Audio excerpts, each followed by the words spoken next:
So this week I have been studying some science papers, and I noticed that there's a whole thing about perception and, you know, and how like people can see the same thing but think of them as different. You know, so like you, Darren, might see green, whereas I might see slightly turquoise blue.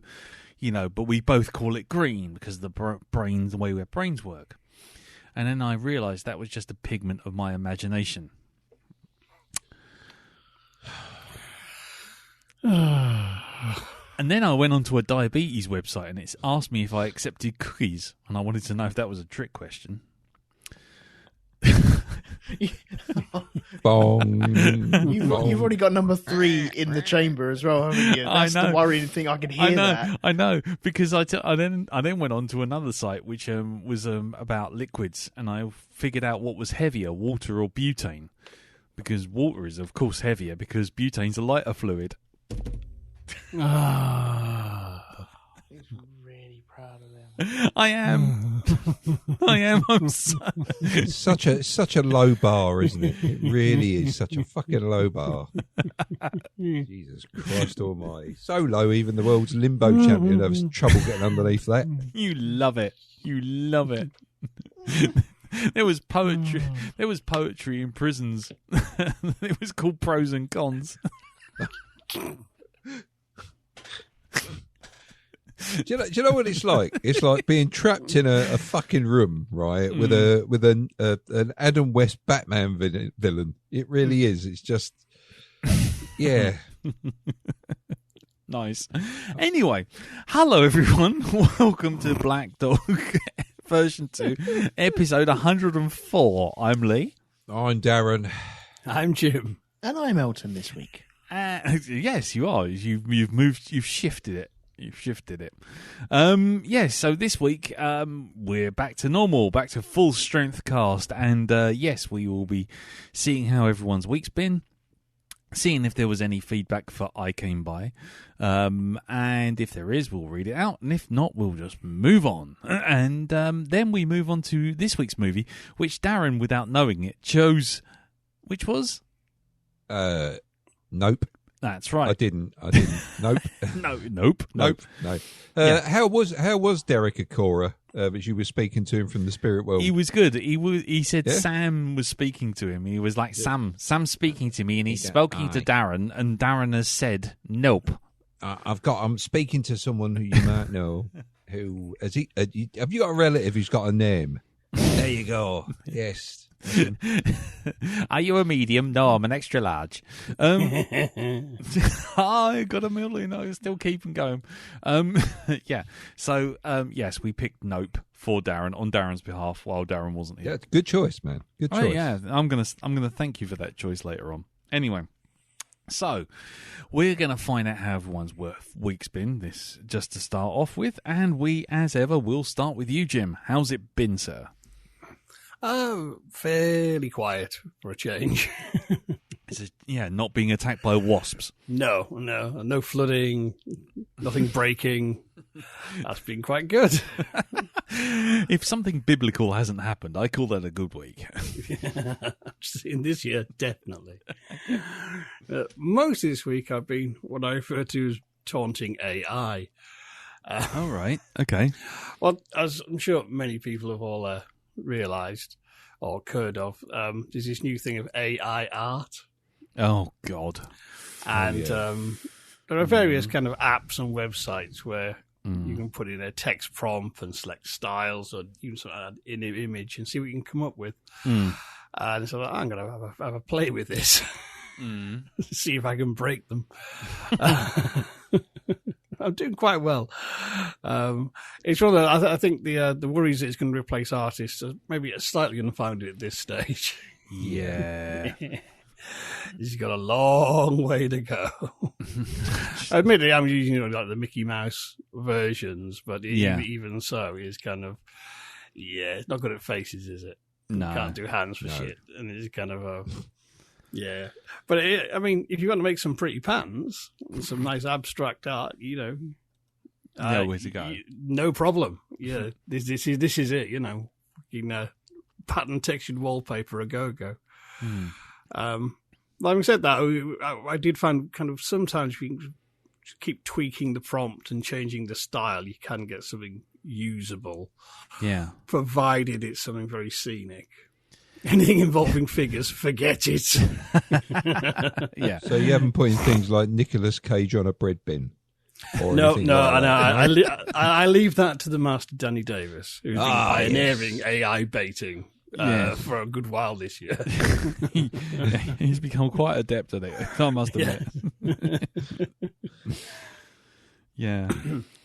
Yeah. I mean, the AI thing is, at the moment, the biggest problem for me, which is a bit of a diversion from your week for a second, but is the fact that a lot of these AIs are pulling from other people's artwork to mishmash together to make their artwork, and that's where the big hoo-ha is coming. Not so much that it's destroying art, it's basically it's nicking other people's art and basically putting its own thumbprint over the top and saying you can't copyright this because it's mine. And that's the problem. That's the problem right now. Is if you did a picture, Jim, one of your sort of black and white, sort of portraits, and then I did something, and it just smashed them together. Neither of us would have any claim to that whatsoever because the AI did it. And it's just like, nah, that's bang out of order, personally. I think kind of in its current state, I think it's actually artists who could actually get something decent out of it by putting in their own images. Yeah. In the first place, you see what I mean? Yeah. But otherwise, I don't think it's. I think if you play with one for a while, you begin to notice its grab bag is quite small for the kind of stuff it can actually do. But it is interesting. It is a fun way to waste to waste a few hours. Just put in something as random as fuck and see what it comes up with. Then just change the styles, and some of the styles on some of these apps are very strange, I must say. I mean, there's one I'm using on Starry Eye as like a realistic style, which is anything but. So that's quite fun. But yes, it's there's lots to choose from. It is worth having a play about. But I say, don't expect you to be booking a Tate show next week. No. It strikes me as, if nothing else, when the robot overlords finally take over, at least the wallpapers will be nice. Yes. They'll have something to hang up on their walls, won't they? Yeah, it'll look lovely. that sounds very familiar. It's a bit like, Brexit, but don't worry, we've got blue passports. It's a bit like that, really, isn't it? Yeah. It's great. Yeah, you got it, but it's utterly pointless. Helps. Yes, doesn't like help a you broken at all. pencil, utterly pointless. Yes, exactly. Bit like a pizza cutter. It's all edge and no point. Some people profound. Like that. Yeah, that's what I've been waiting on that for someone to do one of their sort of internet hot takes on something, and then just sending them a picture of a pizza cutter, and just go, it's all edge, no point, mate. Go away. But anyway, sorry, I've been sitting on that one. You can have it for free, Anyway, sorry, Jim, carry on. But other than that, that's really about it, really. Oh, right, okay. So, not done much, but equally, something appalling's happened, so that's good. I was going to say, on balance, not doing much is better than sitting there fighting off wasps with Henry Hoover while your entire street floods. Exactly, yes. I'd call that a win. Longer term, of course, you have doomed us to a multicolour techno nightmare of AI AI overlords. But for the now, it's good. Cool. Okie dokie. Well, we'll move on then. Elton, what about you, sir? How's your week? I've been playing Pipe Mania, but for real life this week. Right. So a small blue trickle has been going around a pipe, and you've been sort of turning them around in circles. It was almost like that, yes. Right. I had to replace, and I had to replace the pipes under the sink that lead out to the waste, really, and the washing machine as well, because they were starting to kick up a bit of a whiff. Now, we've been in this house over a year now, and yeah, look, everyone gets stinky pipes from time to time, don't they? Yes, but that's usually your diet. And we were getting some sort of really pungent whiff that was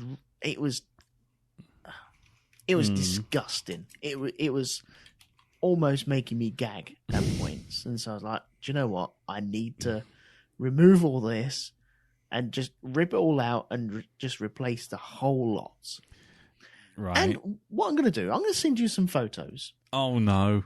Just to show you. Oh no! Carefully. This I've been caught by this before. You remember what the judge said last time? I do, yes, yeah.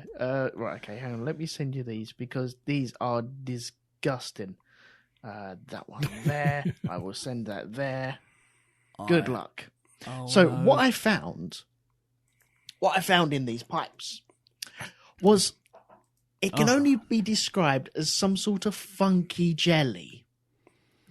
That reminds Jelly, what, was it wearing like flares and platform shoes and, going down the local discotheque? This reminds me of my last colonoscopy. It's very much so, isn't it?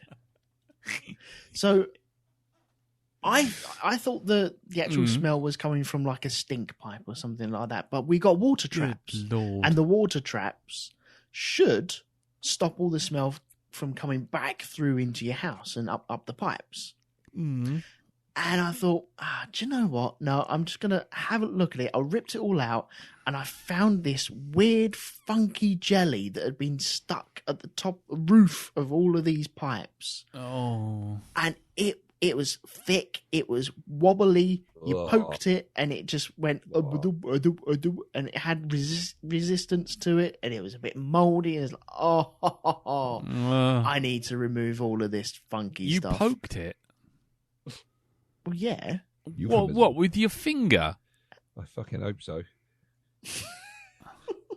No.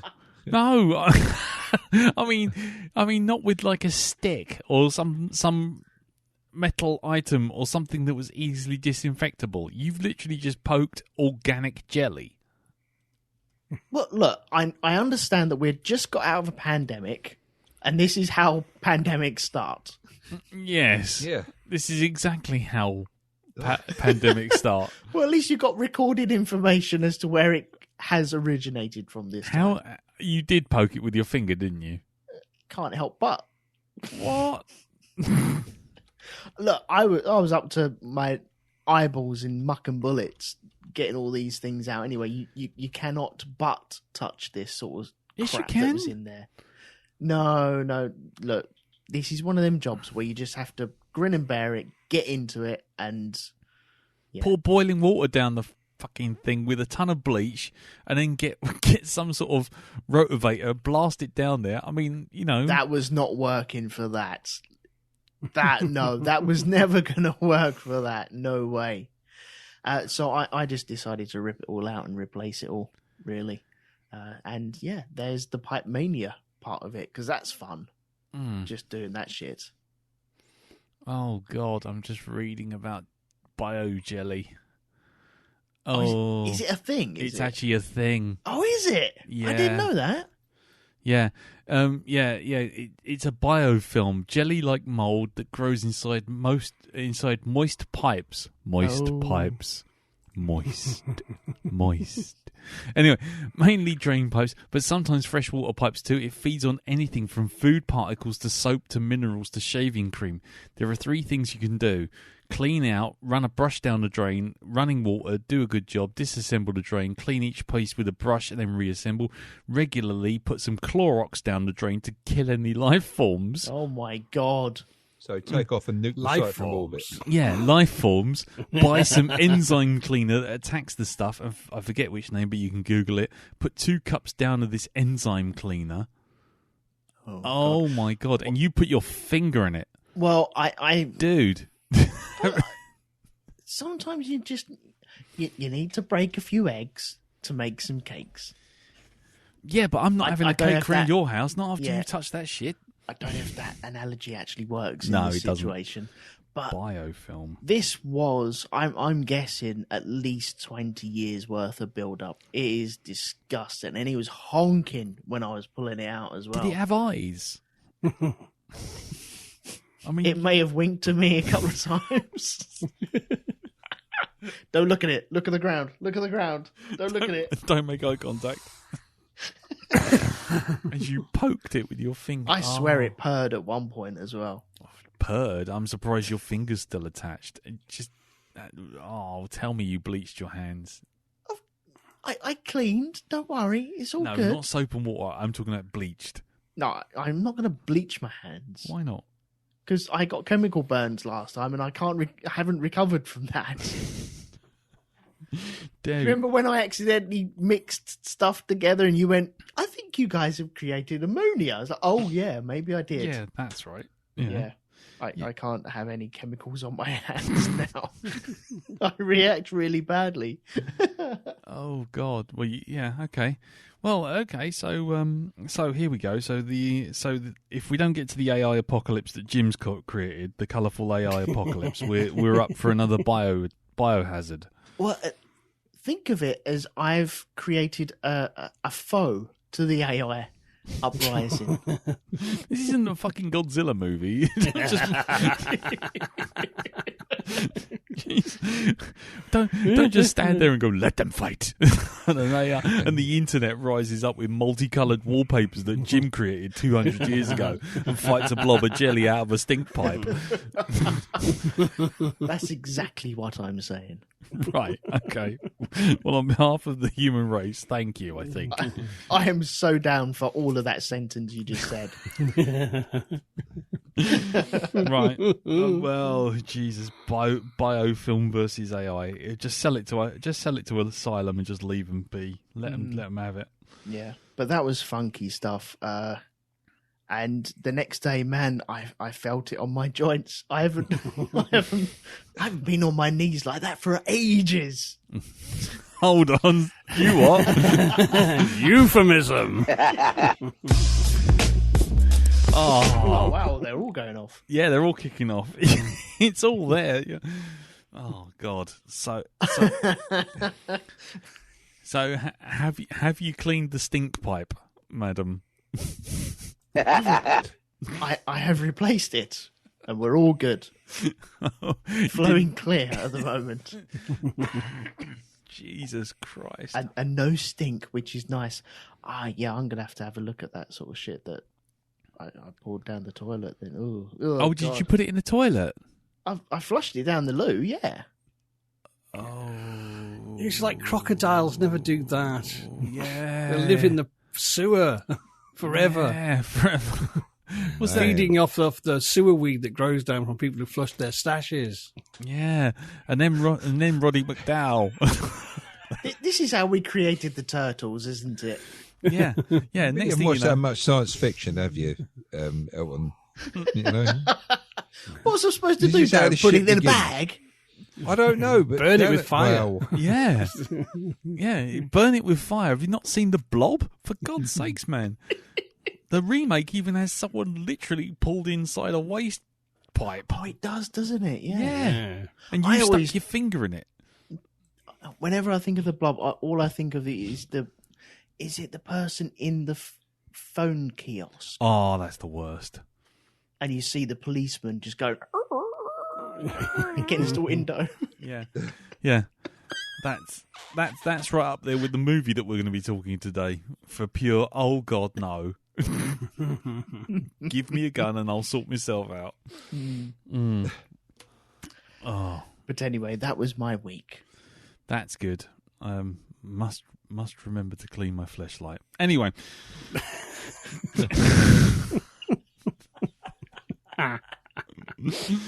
Right. Oh, there's an image.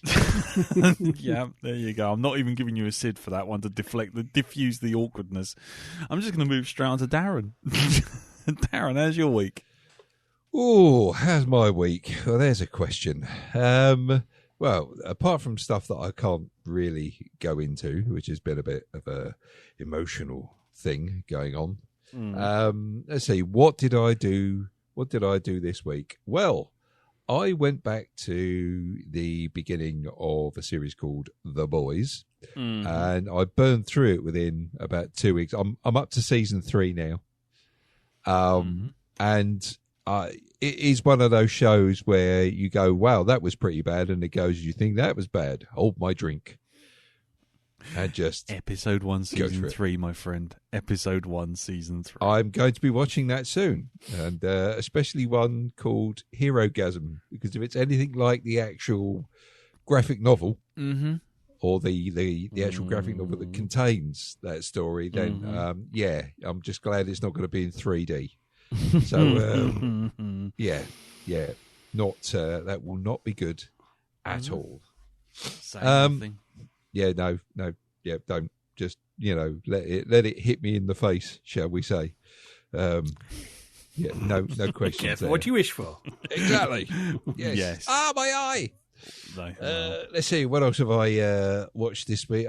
Still watching House of the Dragon. Thoroughly enjoying that. And the only thing I'm finding is it's a bit annoying that I have to wait sort of like every week for the next episode, and I can't just blitz the thing and watch it all in one go. I'm quite enjoying having the week break. Yeah? Yeah, I don't know. It's old school TV, and it gets you to chew on the episode you just seen. And Indeed. Don't you miss making sort of like random assumptions about where the story's going? And that sort of stuff? Yeah. I mean, I like making random assumptions, but Ree just doesn't care about spoilers, right? It's like I was just in the bedroom, just making the bed, and suddenly I heard the word Targaryen on the telly, and I shot back and I went, "Turn that off! Turn it off!" She's been going through spoilers. Can I just tell you about them? No, but it's not a spoiler, really. Well, then, if it wasn't, you wouldn't be worried about telling us. Exactly. So no, I don't want to know. I don't want to. I will see it. I will see you in court, madam. Indeed. I just want to walk straight into this. I don't want any warnings of what's coming. Let me be shocked. Yes. Because, of course, as we all know, anything with Game of Thrones written on it is another show that goes, "Oh, you thought that was bad? Hold my drink." Yes, pretty much. Hold several drinks. There we go. Well, I say yes, pretty much like I know, but it got so spoilt for me with season 3 of the first one. I never bothered going past that. I'm enjoying it. I just knew it. I know the entire story of that thing, much like Rise of Skywalker, without actually having ever seen it. I could just tell you it. I can tell you it beat for beat. Never that's seen good. it. That means you'll never have to subject yourself to it. So just you trust me on this. Where the Rise of Skywalker is concerned, I think you can live your life quite happily without having to watch it. So I think you've done the right thing. I watched it so you don't have to. All right, just understand this. Okay, understand. I'll this. take that. I'll take that win. Yes, indeedy. Let's see, what else have I been doing? Just stepping back into the Fallout universe as well. Oh yeah. I thought I would give Fallout Vegas another go because it's my least favourite. Really? I didn't like it at all. Mainly because it's just mainly humans that you're dealing with, and it's like, so let me get this straight. You've got this wonderful, diverse universe where you've got things like, super mutants and stuff like this, and you're making me deal with humans most of the time in this. But I got the special edition of it. I can't remember what it's called now. The actual what they've called the edition, but it's got all the DLC with it. So I'm currently playing one of the actual DLCs. I can't remember what it's called, but I'm having a real blast playing this thing. Yeah. So I'm actually quite enjoying it. Cool. Actually quite enjoying it now. So, I mean, don't get me wrong. I've literally had to hammer the game into shape to get it to work on Windows 10, and that's like a modern day version of it. Windows 10 has got this security thing, right? And what it does is anything you install, it automatically blocks. That's it. And so you now have this thing of trying to find the thing that is blocked, so that you can actually do things like save your game. You know? Yeah. So, it's a bit of an annoyance. Fallout 3's like that as well. I've got the Game of the Year edition of that. And again, you have to try and find whatever bloody folder or file it is that's being blocked that stops it from you being able to save on there.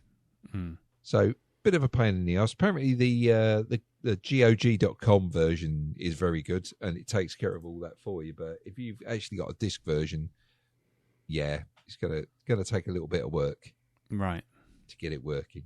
Okay, but I know it is a bit shit. But once you've been through all that and you start playing the game, then actually Fallout Vegas isn't as bad as I remember. I think I get it now after all this time. It's like it's finally clicked with me.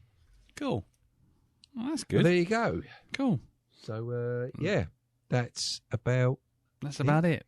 Well, okay. Really? Cool. All right. No worries. Cool. Well, then, moving on to my week. We've just binged the last two. Well, I say binged, but it's 2 episodes. But we've caught up with Rings of Power. Okay. Lord of the Rings thing. So we're up to 4 episodes now, which put us about 4.5, nearly 5 hours in, and it's frustrating for me. Carol likes it more than I do. It's frustrating for me because I feel like it's almost being deliberately slow now. Right. It's good. There is lots of stuff going on. There's lots of intrigue, and there's lots of kind of rising forces, and lots of portents and signs. And I will say straight away that I've not read the Silmarillion or any of that kind of nonsense. So I'm coming in. You don't have to. It's not based on that. It's based on a set of notes. Well, in any case, I have made. I have zero reference for any of this, and I'm not exactly the biggest Lord of the Rings fan, as anyone from the old cast might well be aware of. And it's fine. I'm enjoying it for what it is, but I'm kind of getting to that sort of itchy stage of, well, we've done like nearly 6 hours now, and I feel like the plot should be starting to move as opposed to just keep returning to various different threads.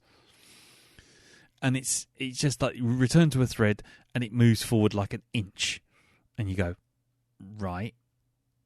And there's lots of name drops that you feel like Lord of the Rings fans will be more into and go, oh, that means something and that means something. Yeah. But I'm just kind of like, you stop cock teasing Sauron. We all know where this is going. It's not completely unknown. And have you seen him yet in the show? Has he been in it yet? No. There's pictures of a young boy doing the rounds online, and I don't think that's the case. There's eyebrows. Yeah, that's all I'm going to say. Eyebrows. Yeah, exactly. Right? No, but I've done 4 episodes. I've done 4 episodes so far, and we're up to date, and we've seen nothing like that. But there's been one guy who kind of hints at it. There's another guy who's got an artifact that may or may not be linked to Sauron. There's lots of ooh, who is this person in the north? Who is this Sauron? It's like, I don't see why you're teasing that. If truly it is Sauron as the bad guy, then anyone watching Lord of the Rings is already 65 steps ahead of absolutely everyone. And it feels a bit Phantom Menace in sort of like, oh, here's Anakin Skywalker. Isn't he a lovely boy? It's like, we know where he's going. Why are you spending 2.5 hours watching him race around a track? Maybe they shouldn't have given him a name. and just said there is an individual in the Well, north. yeah. I mean, like I say, I'm not as frustrated as it sounds. I'm just finding the pace a bit leaden, I think is probably the best way to put it. And that's not going to stop me from watching it, and I will probably watch it all the way through to the end because it is beautiful to look at and it is well made. The score is fantastic. The acting's good. I just feel like I'm just thinking after 6.5 hours we were 2 movies into Lord of the Rings. And a lot of shit happened. There is a connection between that show you're watching, the Lord of the Rings of Power, and Game of Thrones. Actually, it's one actor. The guy who's playing young Elrond is also the guy that plays young Eddard Stark. Oh, right. In Game of Thrones. Oh, right. Yeah. So there you go. There you go. Trivia for you. Yeah, it's good if that name meant anything to me because I have no idea. It's him do something today. Sean Bean. Sean Bean. I'm going to fucking have you, Sauron. I am Sauron. I mean Elrond. Do it for Yorkshire. Anyway, yeah. Okay, well, anyway. So, yeah, it's all right. It's okay. It's fine. It's just ticking along fine. So I'm going to stick with that. What else? I thought I'd give Lower Decks a go. Star Trek Lower Decks Season 3 a go. I got 15 minutes in, and there was so many. Oh, look, aren't we funny? We've just mentioned this, that, and the other. I just switched it back off. Still doing it in Season 3. Still basing jokes on either Next Generation, like in the original series, on Deep Space Nine. It's even worse. I just switched it straight off. So I'm done with it. I tried it, and I'm done. There's only 4 Starfleet captains that were of any note to mention at all. Yeah. Just do an episode with nothing referring back to anything. Okay, just do something that's funny. See if they can do that. That's funny off its own back. Yeah. Right. Okay. Give it some legs. Not a chance. No. I mean, remember Berry's fucking city. That show. Other people like it. That's fine. But for me, I thought, well, you know what? I was damning on it last time, and I thought, no, you know what? Give it another go. People are still talking about it as in a positive light. I have a look. I turned it on. Within 10 minutes, they'd mentioned Picard about half a dozen times. I was just like, I'm off. Yeah. Right. So there was that. Then we finally finished our Marvel chronological rewatch. Because we celebrated that terrible day, the sort of day of mourning. By watching Thor Ragnarok. No, by watching the burial of Tony Stark. Right, okay. So we watched Infinity War and Endgame back to back. Okay. Yeah. It's quite the epic, and it's quite amazing when you suddenly watch it. I mean, it doesn't hit as hard as it did before. I'll be honest with you. No. I do have a whole theory now about nostalgia and chasing the dragon, but I will get to that another day when we're doing something completely different. But yeah, we watched it. We watched both. We watched them throw a half-ton coffin into the ground, and everyone wearing black on telly. And then we turned it off. Then we watched Thanos wipe out half the universe, and then watched them throw Tony Stark in the ground. So there you go. You know what you say about it not having that emotional punch? There's always one bit in that, right? In the what's that? I think it's Endgame that gets me every single time. And that's on your left. Oh yeah. Oh my God. I'm like like that every fucking time when that happens. But it's I mean, don't get me wrong, I did enjoy it. I did sit there and watch both episodes back to back, and I suddenly realised that we'd done in 5.5 hours what Rings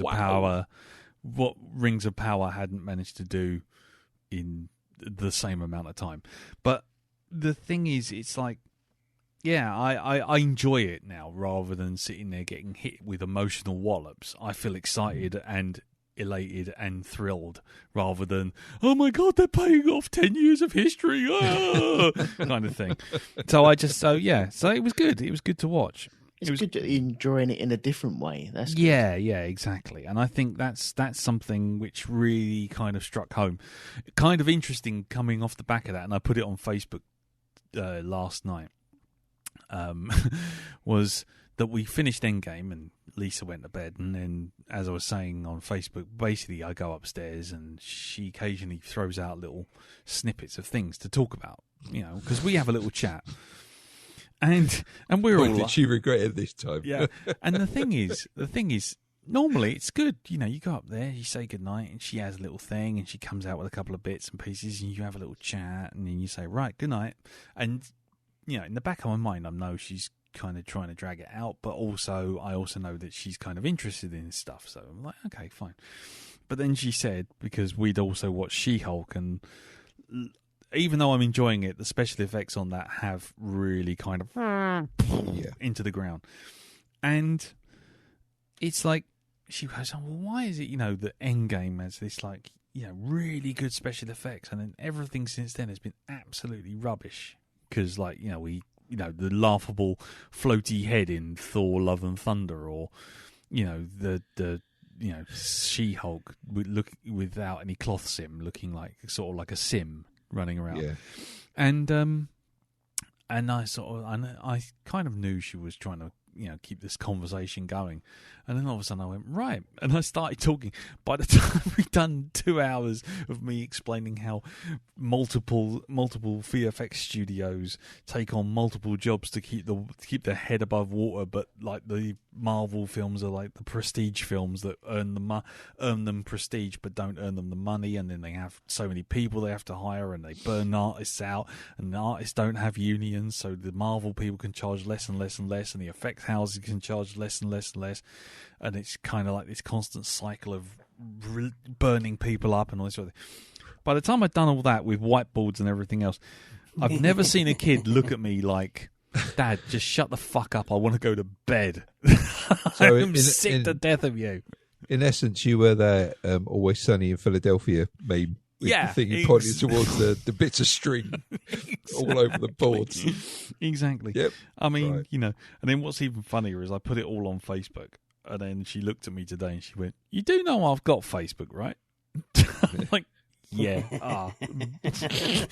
So the whole conversation going back up on Facebook as well. So getting spotted. So that was quite good. And finally, was this weekend, Katie, my eldest, went to university. We dropped her off at university. Ooh. She's off down south to university. We dropped her on campus and everything. And, it's the typical university thing. The parents come down, we move everything around and, get her settled in and all that kind of thing. And it was, it's as emotional as those sort of things go. I mean, I got more emotional trying to hook her entire PC setup to the to the college Wi-Fi, because it's all fucking hidden away, and it's like you don't actually have to go searching for it. You have to know the codes and know the SID number and all that kind of thing. So if you type like one character out wrong, or you type one character in capitals where it should be lowercase, it's just like nope. And it's like I'm sitting there trying to do that with a fucking keyboard on a Canon printer, and it's like it's a 72 key character thing, and it's like up, down, down, down, down, down, down, down, up, down, up, down, up, down. Okay, right, next character along, up, down, down, down, up, down. Okay, and do that like 87 times. It's like, fuck, I've typed one name wrong. It's like, start again. So that kind of undermined the, isn't it emotional? My daughter's going off to college. But not only that. But the cars, we could only get one car into the car park. I had my mum's car to get me and Lisa down there. Carol had my car, which had all of Katie's stuff in it. So it had Katie and basically her entire bedroom. And there was only parking space for one car, and it had to have the number plate and everything on it. So couldn't bring my mum's car in there, so we had to park my mum's car in town, like about 20 minutes walk away. So I walk up, and as I'm walking up with Katie, because we've been in town, we had a cup of tea, we got the slot that we're going in to drop everything off. And so we drive up. Carol drives Lisa and herself up to the college, drops Lisa off, comes back, gets Katie as me and Katie are walking up the hill to the college, grabs hold of Katie, and then says to me, you carry on walking, we can't pick you up. Right? That's the first thing. Second thing she says, I have to drive around a peninsula, and it's really quite big, so don't follow the road. What you do is when you get to a building, the first building, take a left, and you'll cut the peninsula off. You'll go straight across and you'll end up in the car park. So I'm like, okay, fair enough. I don't mind a bit of a walk, trying to get my steps in. She picks up Katie. She's off. So I'm walking up this road. I'm like walking along and it's nothing but forests. And then all of a sudden it's like, there's the building. There's this research building. So I thought, okay, fine. I'll go left. And I follow this research building around. And about 5 minutes of walking. And I'm still walking. And then finally I get to the cul-de-sac. It's like, no, this is going nowhere. And right in front of me is a fuckload of brambles about 6 foot high. And I'm like, it's a dead end.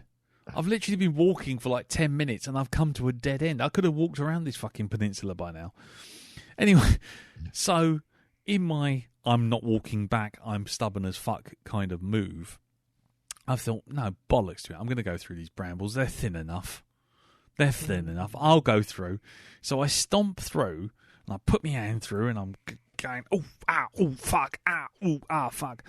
What I haven't noticed, though, is in between the brambles is a tiny little electric fence. Oh, no. Oh, God. And I've hit it. I've touched it. It's like, zap, fuck. And I'm like... I'm now like in sort of like Evil Dead situation. I can't go forward into the electric fence. I can't go back because all the brambles are tangled around me like a fucking demon. I'm like, what do I do?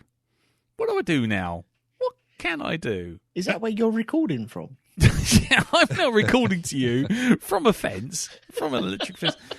No, so what I ended up doing was getting my N7 jacket thing that I was wearing, and then putting that on the fence, and then sort of basically crawling through the brambles and going over the electric fence just to get to the other side. So, what was the electric fence trying to keep in? I don't know, because I think it goes through and it goes off out the other side. I think it was just passing through this area. Because it wasn't keeping... I'm sorry. Electric fence don't just pass through an area. I don't fucking know. They are there for either to keep things in probably or the to students. keep things out. Probably the fucking students, to be honest. But to be quite honest, I couldn't tell. I was in the middle of a bramble hell. I was being scratched to buggery by a bunch of trees. Some massive minotaur just watching you climb over. Go, nah, leave him. No, not today. No, ain't worth the effort. Leave him. So yeah, it's clearly that stupid. There's a gate over there. Yeah, if he just walked back, he could have walked around this after 5 minutes. So yeah, so there you go. So yeah, and then I get back and I'm sort of like, yeah, go up to Carol and I say, thanks for the shortcut. I've done well. Thanks for that. That's helped. Yeah, so that's probably why none of the Wi-Fi worked. I was probably still positively charged and interfering with the Wi-Fi signal.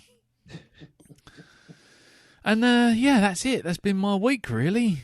Oh, just that, really. That's it. So yeah, I shall leave it there.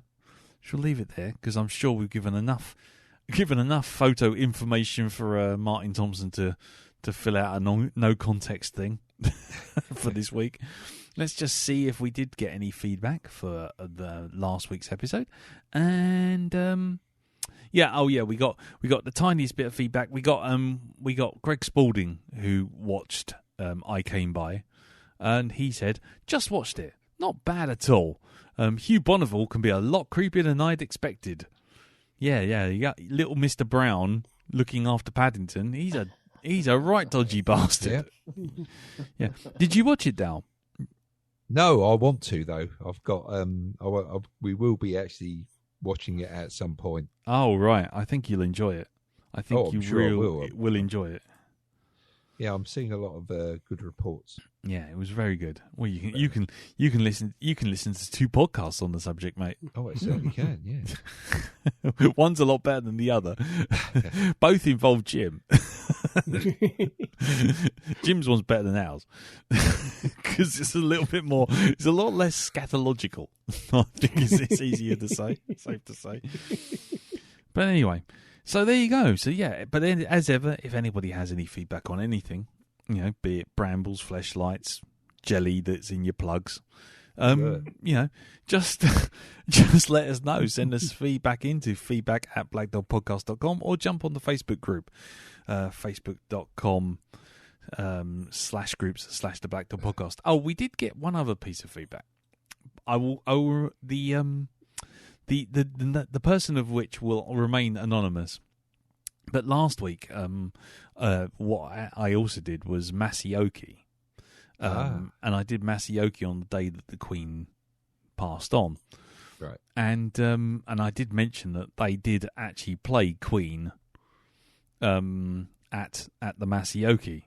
And the feedbacker, who shall remain nameless, said, "Hello. So I was listening to the podcast on the way back from work, and you were telling us about your week, where you were in Camden at the singing, dancing place (brackets Masioki).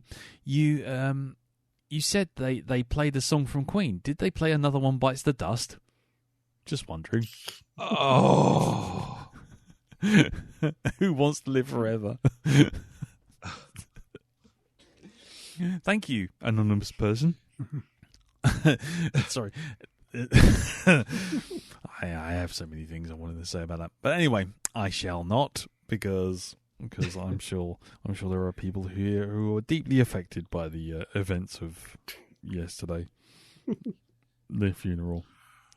All I want... Yeah, go on. Someone was going to say something. Nope. Nope. Which is reining it in. Really reining it in. Which is I did hear the new nickname for the BBC. Yeah. Which was Mournhub. Ah, you missed that gag, mate. We did that last week. Did you? Yeah. Oh, right. Okay. Yep. I am a bit late to the party, obviously. Yeah. No, that was good. That was good. We did pull it out the bag last week, but no, sorry about that. Sorry. But I think we should all just say nope and just back away from that conversation right now. So that acts as a fantastic segue as we all say nope to review. Yep. He was a one-eyed, one-horned, flying purple people eater. One-eyed, one-horned, flying purple people eater. One-eyed, one-horned, flying purple people eater. Sure looks strange to me.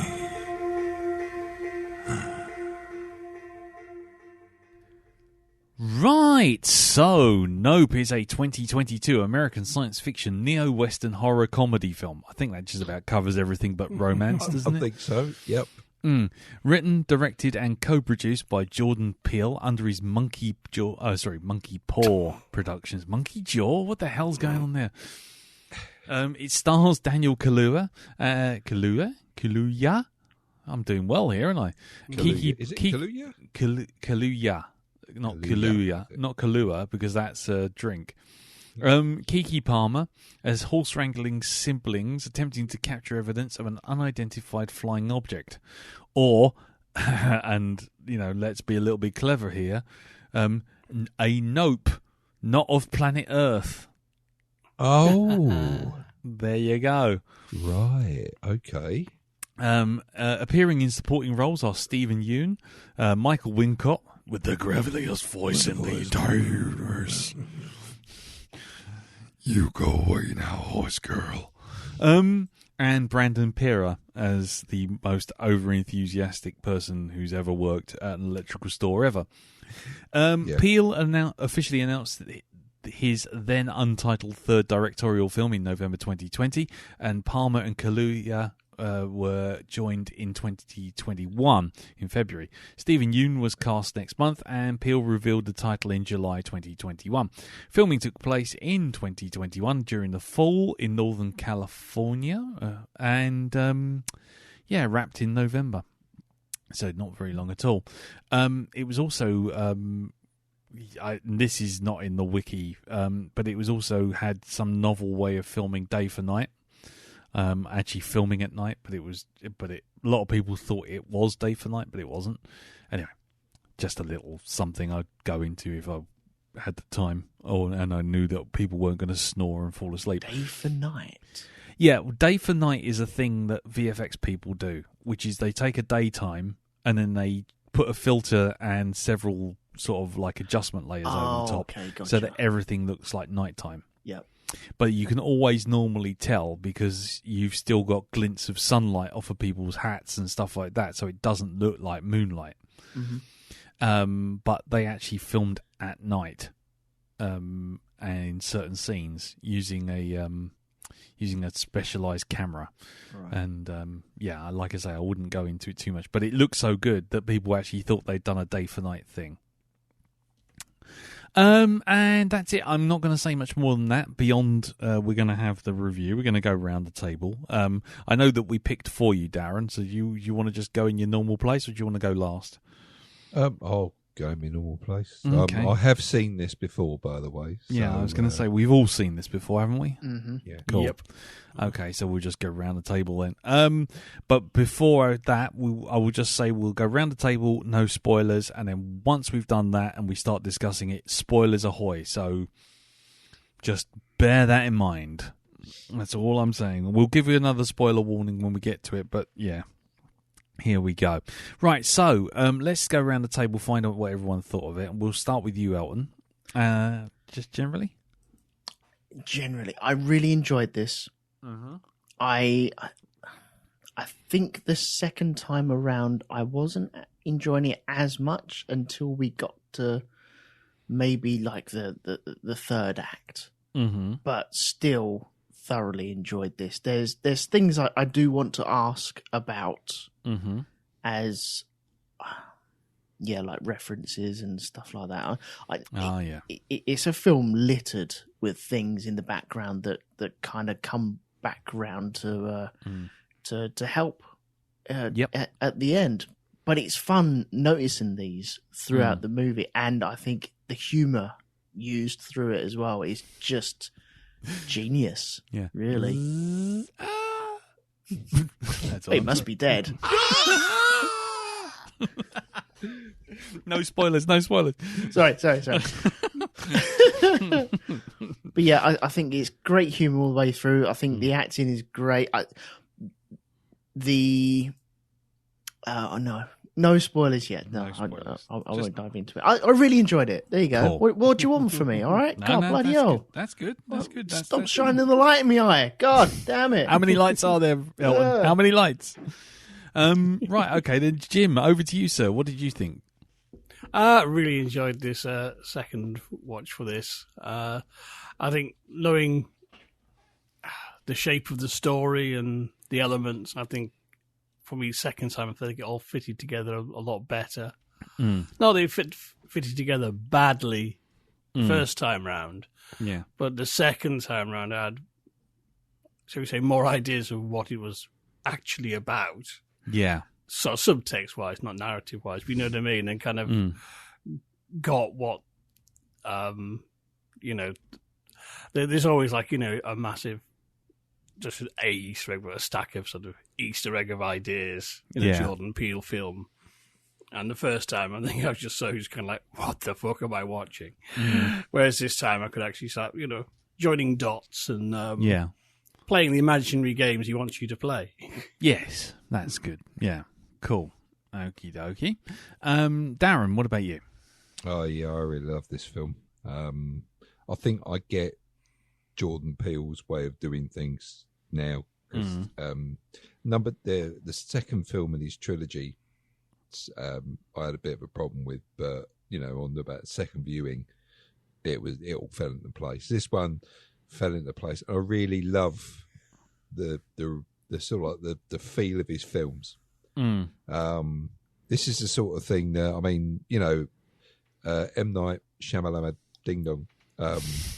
Walla Walla Bing Bang. Yeah, he started off really well in his career, and it's, you know, he should have been continuing on doing stuff like this at this sort of quality. Yeah. I just hope Peele's got enough momentum to carry on just surprising us and taking standing sort of like genres and just doing something a bit special with them like he has done. Yeah. In the past few films. So I really enjoyed this. There's one comparison that really stands out in my mind about this, and is I'll talk about it when we get to the spoiler parts, because I can't give you an explanation of why I think this. It's fine until we talk about spoilers. Yeah, fair enough. Okay then. Well, just again, this is a little heads up. I'm going to say my bit, and then I'm going to give you another warning that we're going to go into spoilers. But I can't keep giving you spoiler warnings. But you know, here we go. I mean, from my point of view, this is the third time I've seen this now, and I really dig this. It's a film. It's a film that should just be like a kind of like, oh yeah, it's good, it's fun, it's entertaining, you can dig into it if you want to, and if you just want to engage with it on a superficial level and just go, yep, it's it's a sci-fi comedy horror, whatever they called it in Wikipedia, then yeah, cool, great, engage with it like that and you're happy. But then there's also, when you start looking at it in a kind of different way, you start going, oh no, it's not just about that. It's about other things as well. And the more you watch it, the less you start to worry about the main plot and really what the film's trying to tell you. Or as Jim said, they're a grab bag of ideas and concepts and themes and stuff like that. And I really dig it. I think it's really cool. It's also a film that I'm trying to desensitize myself with, because there's a couple of moments there that I still think, like just like that, and I don't like them. I don't like it. Not in terms of like it's badly made. It's just in terms of like it really doesn't. It does a mental number on me. So yeah. So we'll get to those in a minute. But overall, thumbs up. Great film. Really enjoy it. And a bit like I was saying with Endgame, I enjoy it now in a different way. When I saw it at the cinema, I was like, "Ooh, yeah, that's really cool." And then the second time I saw it, and I'm like, "Oh, that's really cool," but there's other stuff going on. And then the third time, it's just like, "Oh, this is really smart.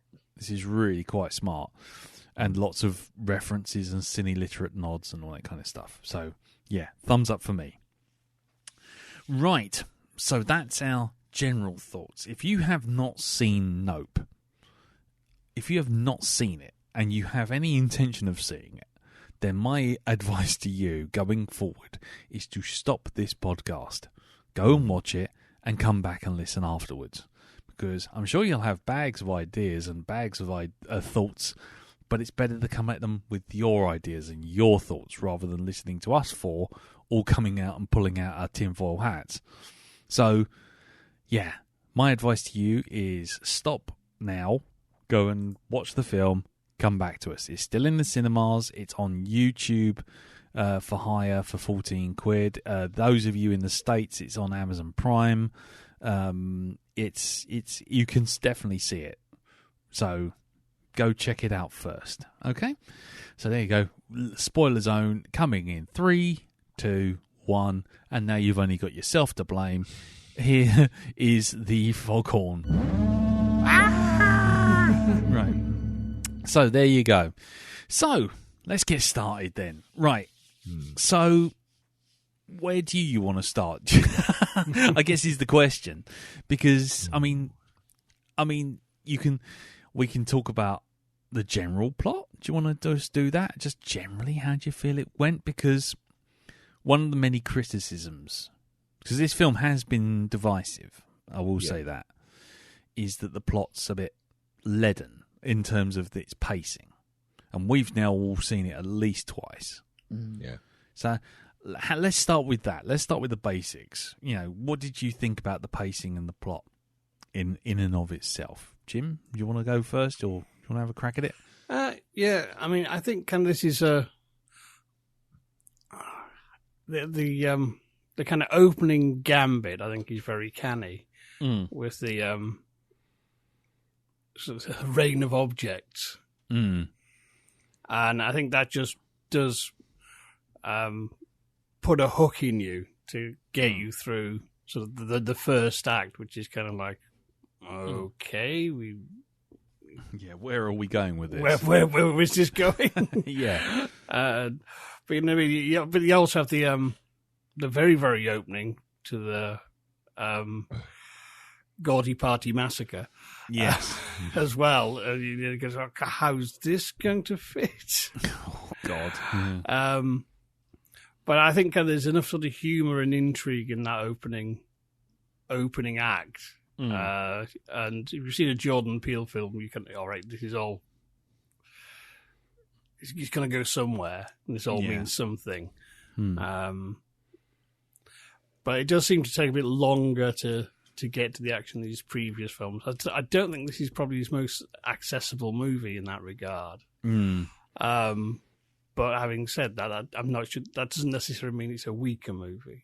No, I agree. It takes its time. It lays its stall out a lot more evenly. But the problem is that when you watch something like Us or Get Out, you're already, by the time anything starts to happen with Jean Jacket, by the time you're in Get Out, Daniel Kaluuya's being sort of like hypnotized and thrown down a mental well in in his sofa chair. You're already way into the plot, aren't you? So there's a definite shift in sort of pacing. What about you, Elton? You feel I really the same? liked it. I like the slow burn on this. It kind of doesn't waste any time. All the time, it takes just as much time as it needs to take. It is quite a long movie, though, isn't it? But it is. I felt it was paced very, very well for what I wanted out of this. Sometimes a film like this, where you have entities or whatever, it immediately just hits you straight away with it. And then you have like a big lull and you're like, oh God, what's going on? But this time kind of, it's building up the world around them. It's building up the family and what's going on with the family as well. And straight away setting stuff up for later reaping, which I really like as well. Yeah. But it doesn't immediately throw something in your face and then go, oh, you're not getting this for an hour. It takes its time. It's careful with it. Yeah. And I really appreciate it for that. Cool. Okie dokie. Darren, you agree with that? What can I say about this film? It's just really wonderfully put together. I think I really appreciate the way it's done. That slow build up, that to absolutely, quite there's two bits in it that a film that are done so well. I know one of them is a prank that's played, but Jesus H. Christ, even watching it a second time, it still creeps me the fuck out. The first time one of the aliens appears, or the kids dressed as the alien, when it's suddenly just there.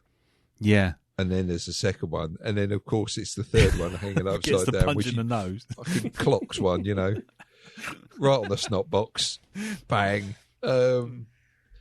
That of course, one of the ones that just fucking pierces straight to your heart with fear, and that's where the monkey just suddenly stops. The chimp, where it's looking around, it's making noise. All of a sudden, it locks onto you.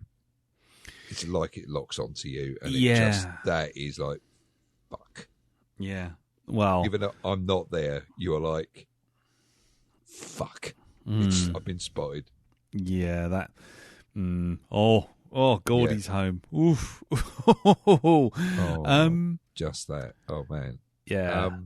And I also appreciate some of the sort of like the homages, shall we say? I don't even call them that, or the tributes to other films. Yeah. That it's got in this one in particular. Am I allowed to say? Well, I tell you what. Discuss that in a minute. I tell you what. Let's just take the brakes off. Rather than me just throwing questions out and asking you all one at a time. I mean, go on and go for it. Okay, and I will explain myself when I say this, right? Go on. Because there's more to this than just meets the eye. Jaws. Oh, definitely. Right. Definitely. You have Chief Brody in the form of Kaluuya, right? Okay. You got him. OJ. You've got sorry, is it yes, it's OJ, isn't it? For God's sake, the Robert Shaw character, right? Quint, right? Who is the filmmaker who is obsessed with getting the perfect shot. Yep. And you've got the Richard Dreyfuss character, which is two characters in this film. It's the sister and the guy from the tech shop, right? Because Richard Dreyfuss's character's got a lot of enthusiasm, plus he's got the equipment and the scientific stuff going on in that film, and that's very much that. And of course, you've got the boat, which is the house, right? Which gets a hole torn into it, right? Getting near the very end. And of course, how does the shark get taken out of the picture? Yeah. Exactly. Both exactly the same modes of death. Compressed air or gas in some way. Right? And that's it. Blows the fucking thing to smithereens. I love that bit. Well, I love that when you just sit in the distance, it just goes pop. Yeah, it just up. I mean, and that's it. I mean, okay. And also the way it moves as well, this thing. There's that bit where it just literally hugs the ground and goes over the hills. And the bit, oh God, there's just so much here. You know the bit in Jaws, him, guys. You have. You know the bit with in Jaws where they stick the barrels into it, right? That is the streamer coming out of the bottom with the flags on it. No.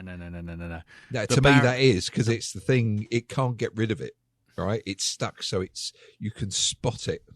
You can see it coming. It's the fluttering men that the barrels, because wherever it is, the fluttering men go down.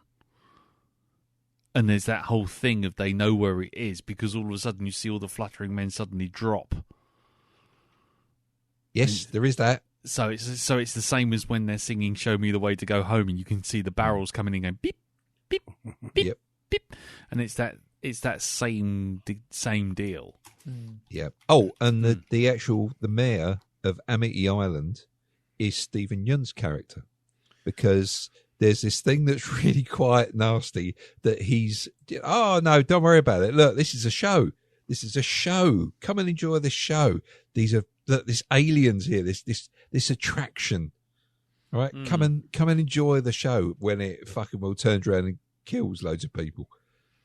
It's so it's got mirrored characters there. Cool. Throughout all this. So yeah, Jaws definitely. Yeah. Definitely Jaws for me. Well, while we're diving into that, and like I say, I know I wanted to kind of go through it in step by step, but actually, frankly, fuck it. It's better to have the chat. It's going to be that random stuff. If anyone's got anything they just want to bring up or just throw in the mix, by all means, just jump in. There's no point in standing on ceremony for this one, I don't think. No.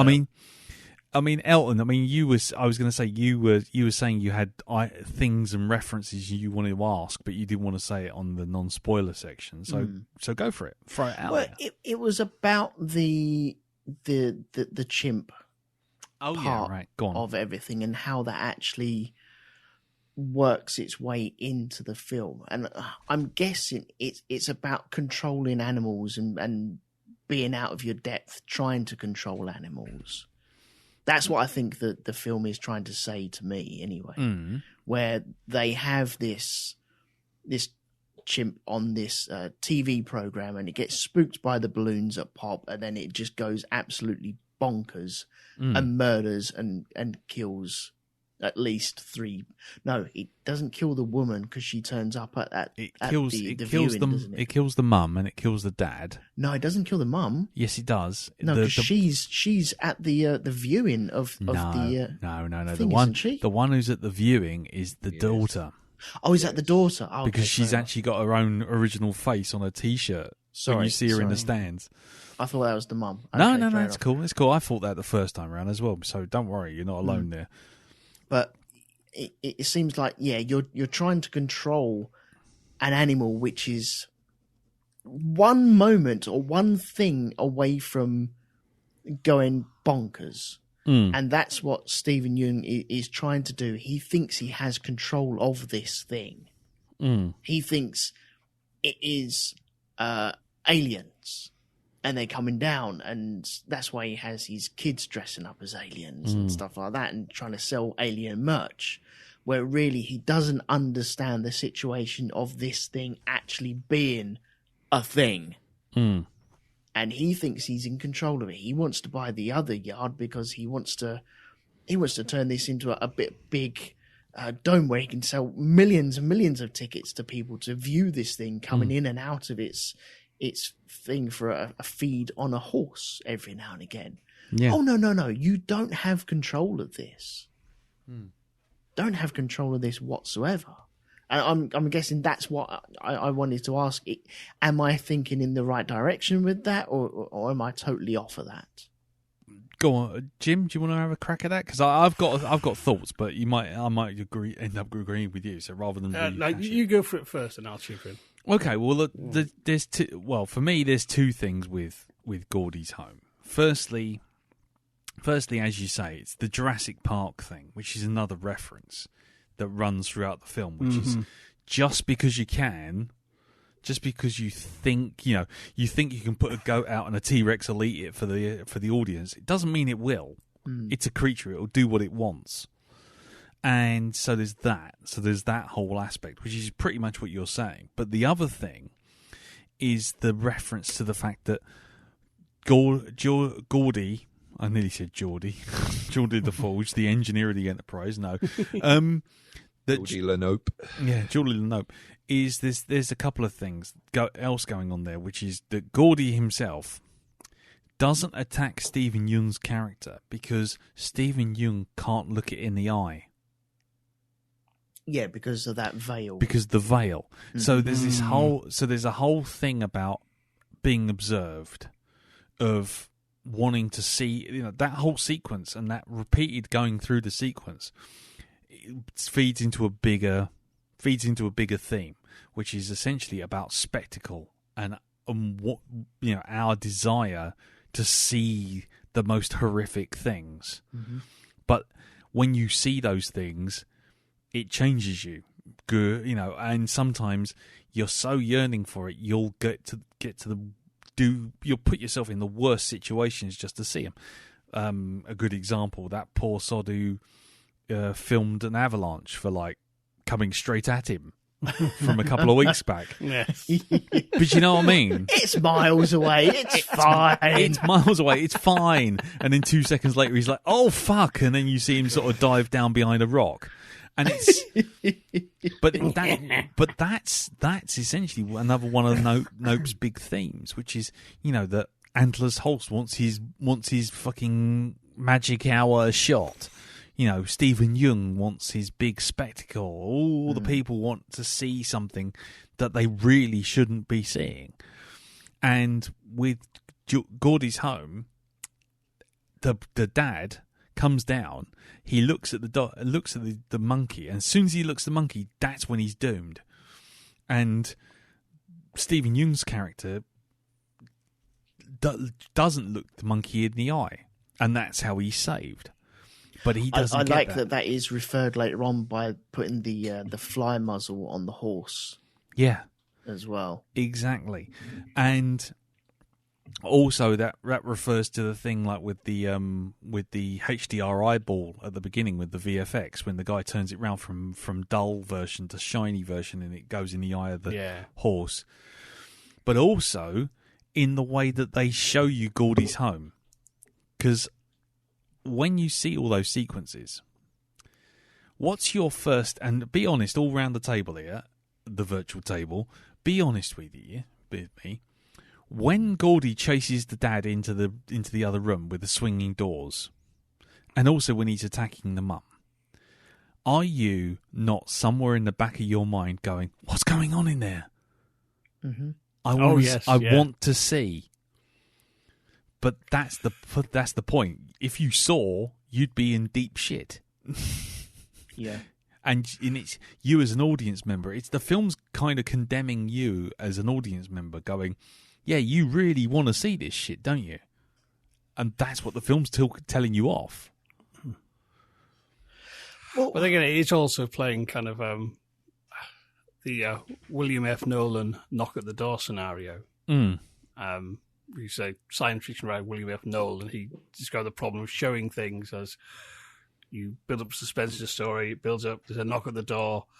Now, you've got to open the door and show the audience something. But as soon as you do, the audience will go, oh, right, I can deal with that. Yeah. Oh, you open the door, it's a 10-foot bug. And the audience goes, oh, thank Christ for that. I thought it might have been a 100-foot bug. Mm. And, the point was you kind of, whatever you can come up with, an audience can actually outthink a creator and come up with something worse and fuck themselves up far better. And it's kind of, how do you harness that? Mm. So your reveal isn't a letdown.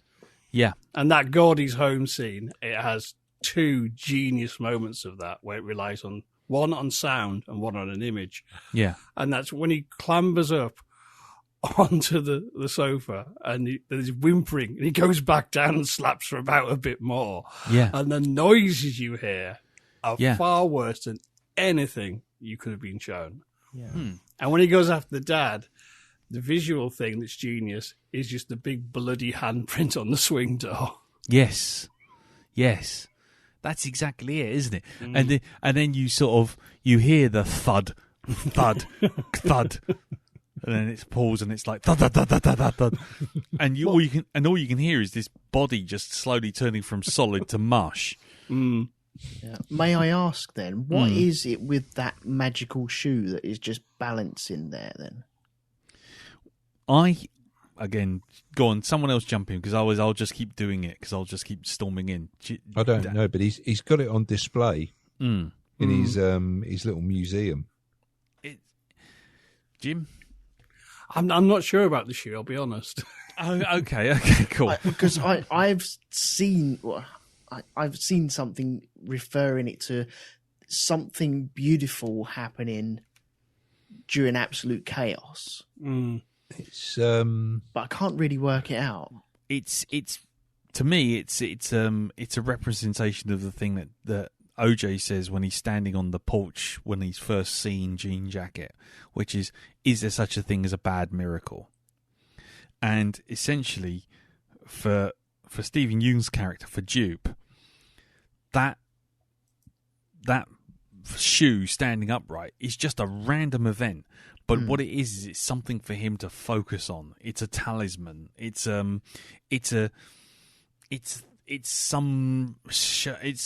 absolutely random, and it's a sign of the divine. It's a sign of something sort of unnatural about the whole world. Concentrate on this. Yes. It's a bit like going through trauma and suddenly focusing on something that's quite random. It's like that. In fact, I'll give you an example, a Jurassic Park example again, right? I think it's in Jurassic Park 2 or 3 when you've got Jeff Goldblum sitting in a car with 3 other people. The T-Rex is tearing through the town and it knocks a giant donut off of a thing. And they just sit there and there's a fucking T-Rex doing its nut right in front of them. But all 3 of them watch this donut roll by the car, and they just follow that. It's the mundane given magic. It's something so random and so odd that it takes your brain focuses on it because it's to face reality is awful, and that's a bigger thing with the spectacle. It's like Indiana Jones and the Last Crusade does that with the tunnel. Yeah, with the plane going the past. Plane, and they're looking sort of like, you know, Indiana Jones and his dad are just watching, and the pilot's looking back at them as they pass one another in the tunnel. It's just what the fuck. Exactly, and that's the whole point. He's using that as some sort of talisman. You know, it's concentrating on that, whether he knew it or not. Actually, probably saved him because if he gone out, or if he moved, or if he looked the chimp in the eye without that veil in place, the chimp would have killed him. Yes, and so he sees it as some sort of like sign. You know, it's the I don't know how divine intervention, but without actually being there. It's just a symbol. Exactly. It grabs his attention. He focuses on that instead of looking at the chimp in, basically putting his head out the parapet and then getting destroyed. Yeah, exactly. It's the same as when you look on, I don't know, when you look on social media and you see some stupid thing happening on a video, and then everyone circles like a bloke down in the corner doing the Macarena or something like that. It's just that really random thing just thrown into the corner. Using the Queen's funeral as another example, there was all those people filing past, and they're all doing this filing past, and they're all being very solemn and everything, and then one girl goes up and she does the Vulcan live long and prosper salute. Yep. And it's like, well, you can either focus on the horror of, you know, this person dying and this whole country going absolutely off its nut in grief, or mock grief, depending on how you view it, but, you know, not my place to say. Or you can focus on this girl making a genuine heartfelt motion, but it looks ridiculous. Mm-hmm. And that, you know, it's the Holly and Phil thing. It's like, look at the one thing we can be outraged at. When save it for Friday. Save it for Friday. I know, save it for Friday. But I'm just saying, it's that whole thing of we focus on the most ridiculous things, because if we didn't, the horror of the world would be too much. Yeah. You know, let's focus on a cat going around fucking playing swing ball or something, because that's much better than focusing on the war in Ukraine. It's like, yeah, the lack of electricity. How am I going to pay for my food tomorrow? You know, let's look at something absolutely ridiculous and concentrate on that. Yep. And it helps you through that moment as well, doesn't it? It does. And that's to me what the shoe symbolizes. It's him focusing on something to the exclusion of all else, because it is so ridiculous. Yet somehow it takes him away from the horror of the situation. It takes him from the horror of the real around him. And there endeth my thesis. I shall now step down, and I will be taking no questions at this time. Thank you for coming to my TED Talk. Yeah, it is a weird one. Can we actually speak about the entity itself then? Jean jacket. Yeah, we can talk about the whole thing. Yeah, I mean, we're in spoilers now. We're in spoiler zone now. So what are we thinking of is that thing? Is it an animal and it's found its kind of habitat, or it moves around, or what? Because it has two forms as well, doesn't it? And at what point did we all kind of work out that it was an animal and not a UFO? When it started changing shape, and there's also the camera angle at one point where it shows you from inside it. Mm-hmm. I'll tell you something else that did come to mind, and this is quite a way out there thing. Here we go. Everyone, Baco foil to hand. Baco foil. Brace yourself. I thought white sheet, what looks like a blue eye underneath it. I just thought Ku Klux Klan when I saw that. Interesting. Just that came to me when I don't know why. I think it was just that white sheet and blue eyes. Sorry. What part was that? When it billows out is what Darren's talking about. Well, there's a bit when you Oh. see it on the inside. It's a square of blue within the sheet. It just focuses on it, goes right up close to it. It's not that bit where it goes mental and the eye goes green with what looks like envy or whatever. It's within. It just shows you. It just suddenly looks at a blue square within the creature itself. Oh, I want to. No, go on. Anyone else have anything they would like to contribute to Darren's comment? Because otherwise, I don't want to just jump in and do my TED talk. I'd say I love the design of it. I love that it is so weird and wonderful. I don't know. It was kind of like a pulsing eye, and also some sort of luminescence. You know, like down in the deeps where there is no light, and they have all this bioluminescence, that type of thing. It creates you to actually look at it. You can't help but look at it, and all the fluttering makes you kind of want to look at it as well. That's the way I saw that. Jim? Well, for me, he is drawing on, believe it or not, an existing body of law. That there has been this theory mooted that there are these sort of strange, almost gaseous sort of beings that live in the upper air. Now, the earliest conception of this is a Sir Arthur Conan Doyle story called The Horror of the Heights. Right. About a man in an experimental biplane who goes into the upper stratosphere, and he encounters firstly what it seems to be these aerial jellyfish, which is all, all very pretty, and they're changing colours, and it's incredible. However, there's a kicker. There's a predator. This is a whole ecosystem of the upper air, and there's a giant predator that is going to eat his plane with beak and tentacles, and it's kind of... But since then, in the early days of UFOs, it was theorized that they might be these strange aerial animals. And there is it's a very fringy sort of thing, but this is what Jordan Peele is drawing on. And for me, I just kind of got to... It's when because I was thinking at first, what we're dealing with here is science done right. But there's a scene where it really just sort of swoops down towards OJ, and you don't see much of it, but just for a second I could see the underside of it is that's not metal, that looks it reminded me like a manta ray. Yeah. That sort of white flesh. And I thought, hang on, I think I know what you're doing here. And then later on, where it does go into full attack mode and it all spreads out, you do have that kind of big aerial jellyfish sort of manta ray vibes of something of that would exist deep in the sea, but actually exists in what Sir Arthur Conan Doyle dubbed the air jungle. Yeah, and it's to go to Elton's questions.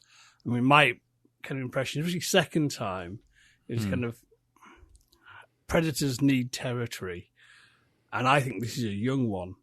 And it's striking out, and it's just found this place, and it's the raid of Keys is like an owl spitting out pellets. It's just arrived here, it's setting up shop, and it gets the lay of the land, gets comfy.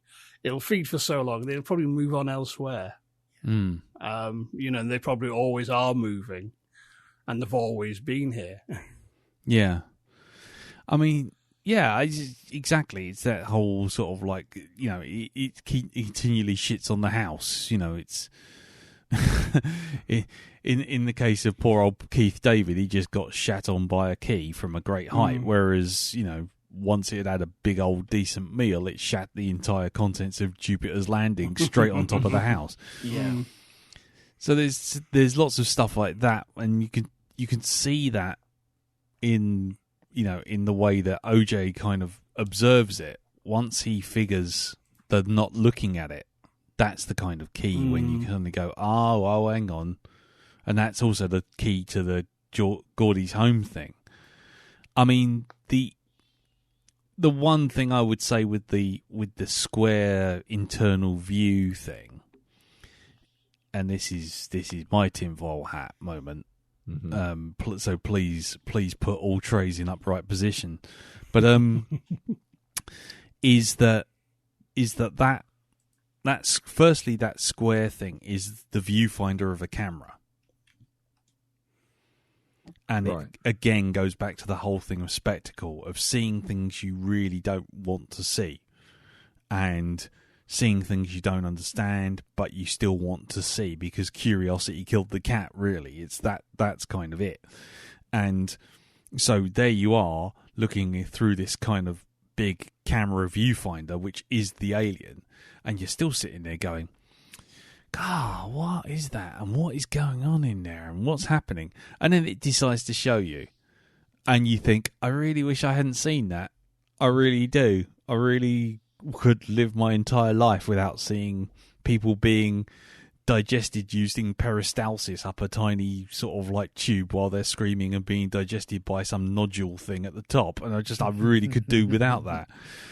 I mean, I really could. That does me no favours, that sequence at all. But you still see him again. It's that whole thing. It's the Muybridge running horse thing that you see right at the very beginning. Yes. The titles. It's being seen through a viewfinder, and then that viewfinder is the same viewfinder that is essentially the bit that comes out of the creature at the end of.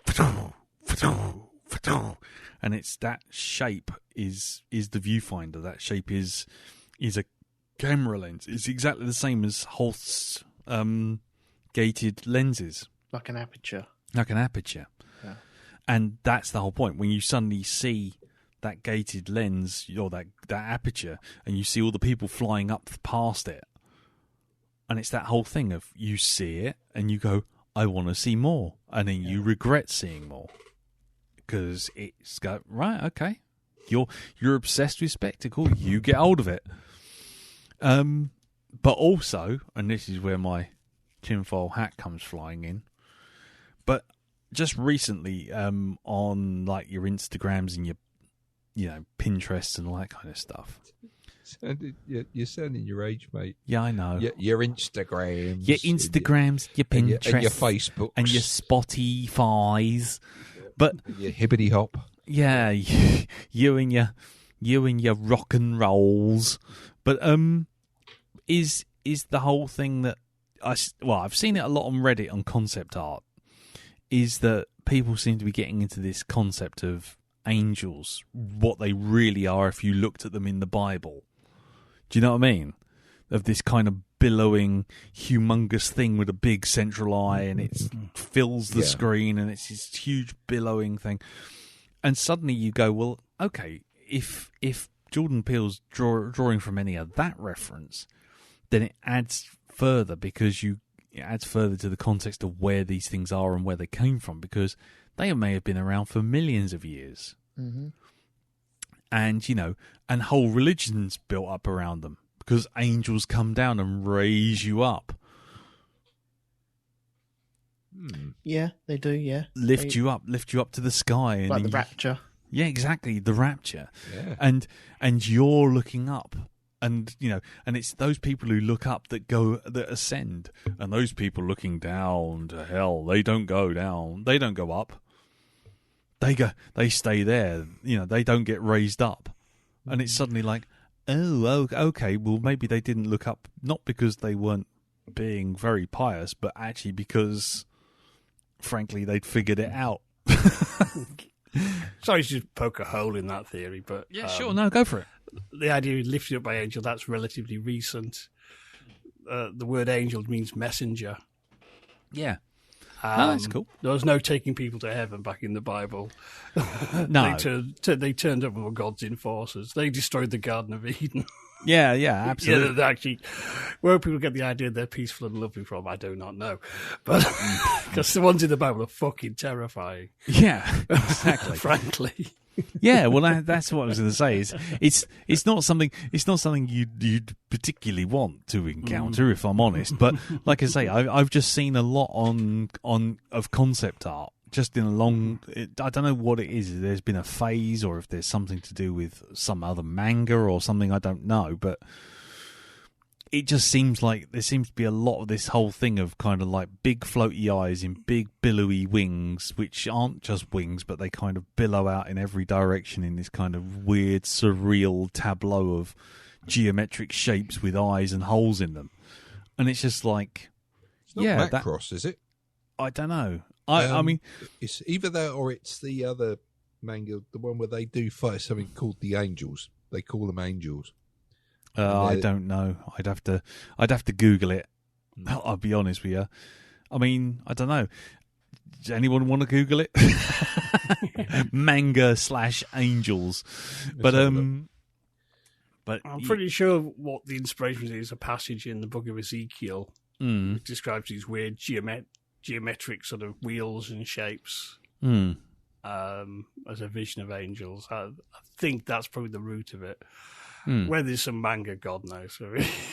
There's manga on all kinds of things I don't want to know about. So, well, exactly. I'm very wary of adding manga to any image search on Google.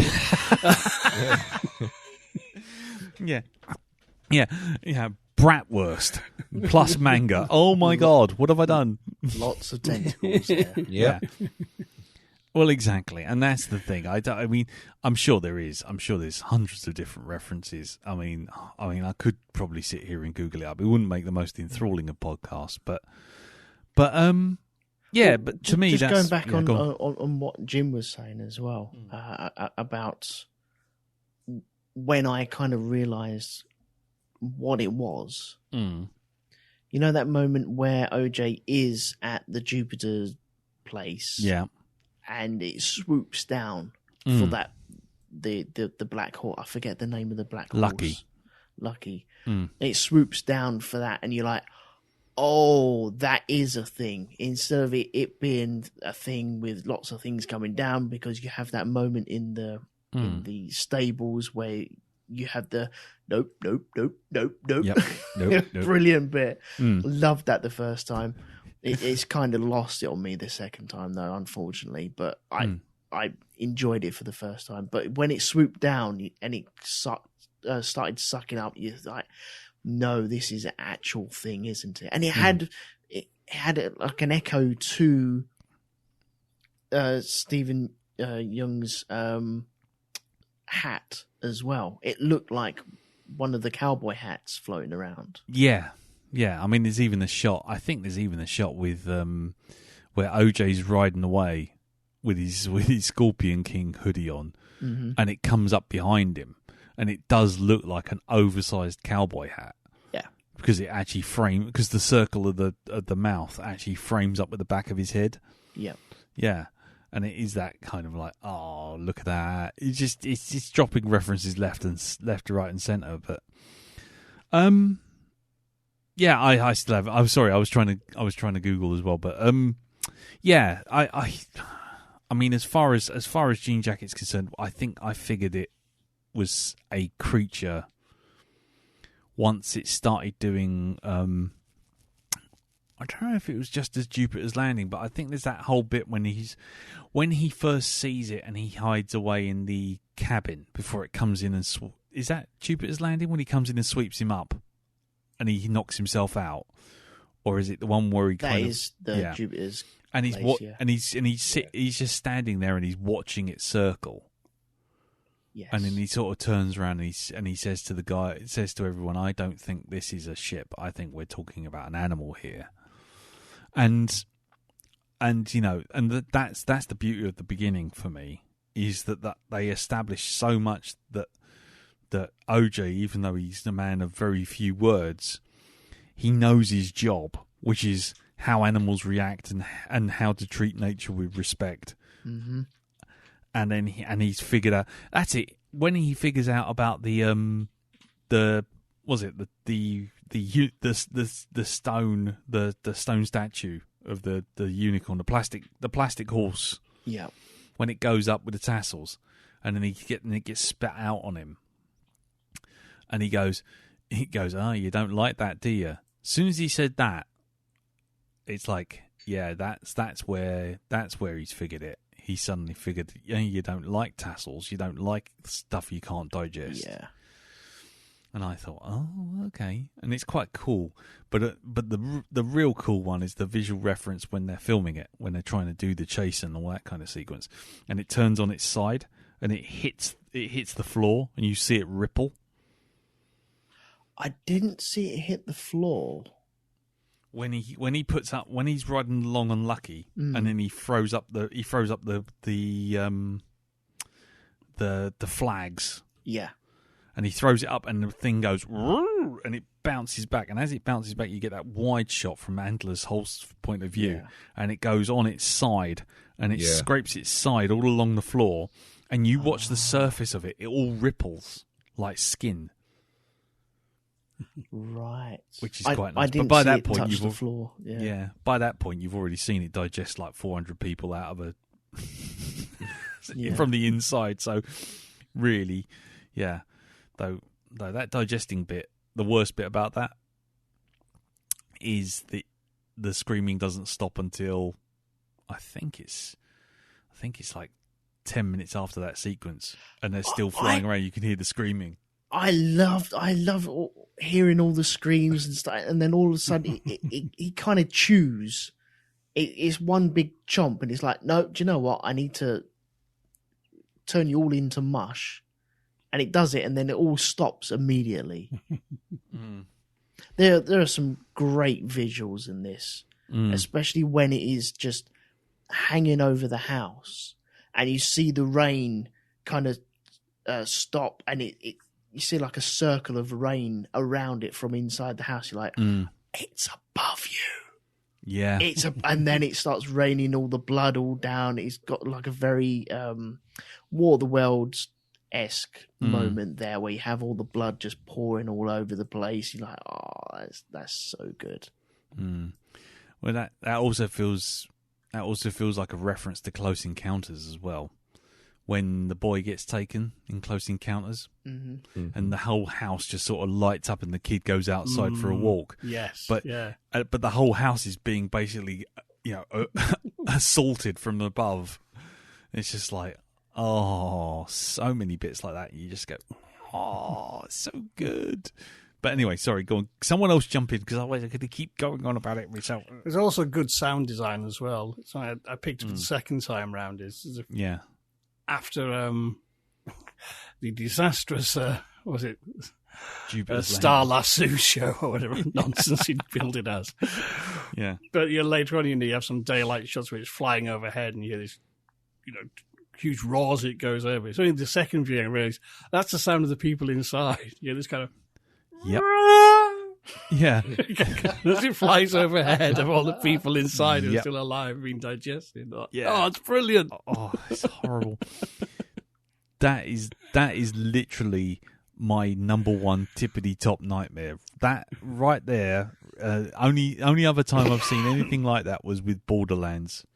Did something pour onto that woman's head at the very top? I thought there was something ducked, and it was going to it sucked them all up, and like, here comes the acid. Yeah, here come the stomach enzymes. Get ready. Yeah, from that block of whatever that coral thing was at the top. Yeah, a bit like that jelly in the pipe that I found. Yeah, exactly. I did want to mention that in that sequence, but I just didn't. I just couldn't. I mean, how do we feel about that sequence? Because I've been quite vocal about it right so far, that I fucking hate that sequence, but I love it. I hate it. It really is my ultimate nightmare. It didn't make me feel queasy or anything like that. With Borderlands, I was quite happy to see that, because I was getting very spooked about like all the religious sort of stuff, and then to find that happening, it was like, oh, that's all right then. I'm quite happy with that. That's an evil way to go, but I love it. And this time round, I was very happy to see it, actually. I quite enjoyed it. Didn't make me queasy or anything. Darren? Which scene was that? What, in Borderlands or in the film? No, in the film. In the film, when everyone's going up in Jupiter's landing. And Oh, you that- see, right, yeah. you see And you see them sliding up inside it. sliding up, and peristalsis just working them their way to whatever the fuck that thing was at the very top. And there's just that wet rubber sort of sound as they're being pushed up. And the scream's getting higher and higher and higher. It's just like, oh my God. Yeah, I wasn't freaked out by it or anything. It was interesting to see where they were going, like their final destination, as it were. And it's like, well, is that the digestive system of this creature?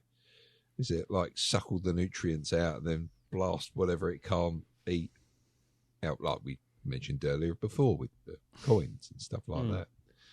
So, no, I thought that was just a nice, interesting sort of, and this is where the people go when they get swallowed. God, you guys are horrible. Jim, what about... Yep, absolutely. I found it was more kind of strange and weird than disturbing. Because the first time I was like, what's actually... Oh, right. Oh, yes, I get it. But it was like working out, put a distance between me. But yeah, it's kind of... Actually, I find it more sort of bizarre and interesting, to be honest, and horrifying. Oh, right. It's definitely not nice. It's just when you hear the sounds when it's flying overhead, that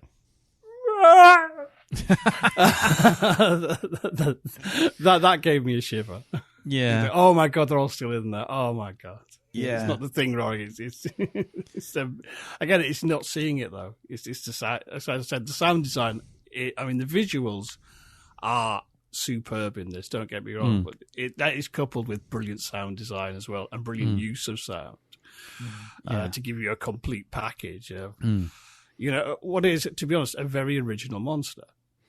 Yes, definitely. Just playing with the tropes of a UFO. I would be honest with you. It goes back to that whole thing we were saying about the movie being about spectacle, but also the fact that the most effective spectacle is the sound, which is keeping you in the dark as to what's going on. The Gordy's home sequences, the people being chomped inside, hearing them rather than seeing them. Yep. These things are more effective because you're not seeing them, which is completely running counter to the main theme that everyone wants to do whatever they can to literally see something, to even if it's going to get them killed. What you were saying about the screaming, it's very reminiscent of a fairground ride, like a roller coaster. That's what you hear as people zoom by you in the road. It is, yes. Yeah, you're right. That kind of thing. It's screaming at the top of their voices. No, that's like I say, it's the worst. It's the worst possible nightmare for me. I can't imagine being not only claustrophobic and squashed and wet and being hundreds of feet up in the air already. Having a realization of, oh, hang on a minute, I'm in someone's stomach, aren't I? Yeah, but then knowing that you're not getting out and nothing you can do is going to stop you from inexorably being pushed towards being very slowly devoured, and you're not going to be dead by the time it's finished. It's just, there's so much about that. It just turns my stomach in every conceivable way. It's the Sarlacc. That's what it is.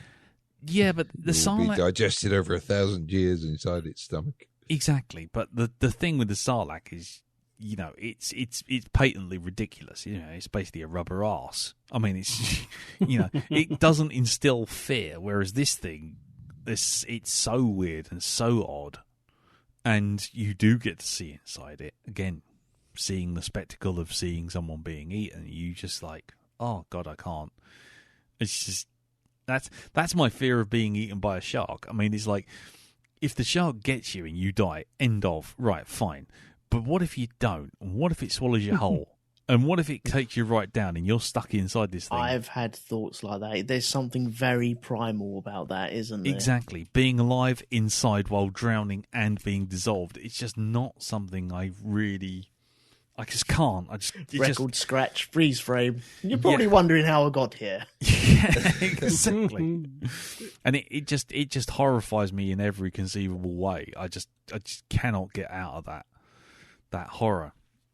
So to me, that was the worst bit, without a doubt. And it's even watching it. I mean, I've done it 3 times now. I just can't.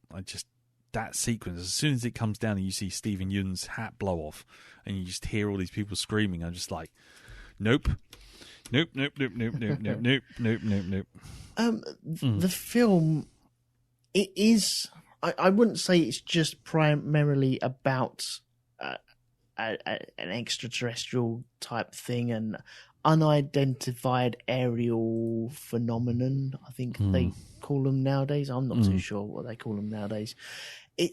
There's that story of the Haywoods as well, where you have the jockey, and nobody knows the name of the jockey, and you know, it's the great grandfather of these guys, of OJ and Emerald, and them trying to keep their business going, and it being usurped by CGI as well, because there is a moment where the horse kicks out, and they're like, do you know what? We're just doing CGI, and they bring in the green one behind it.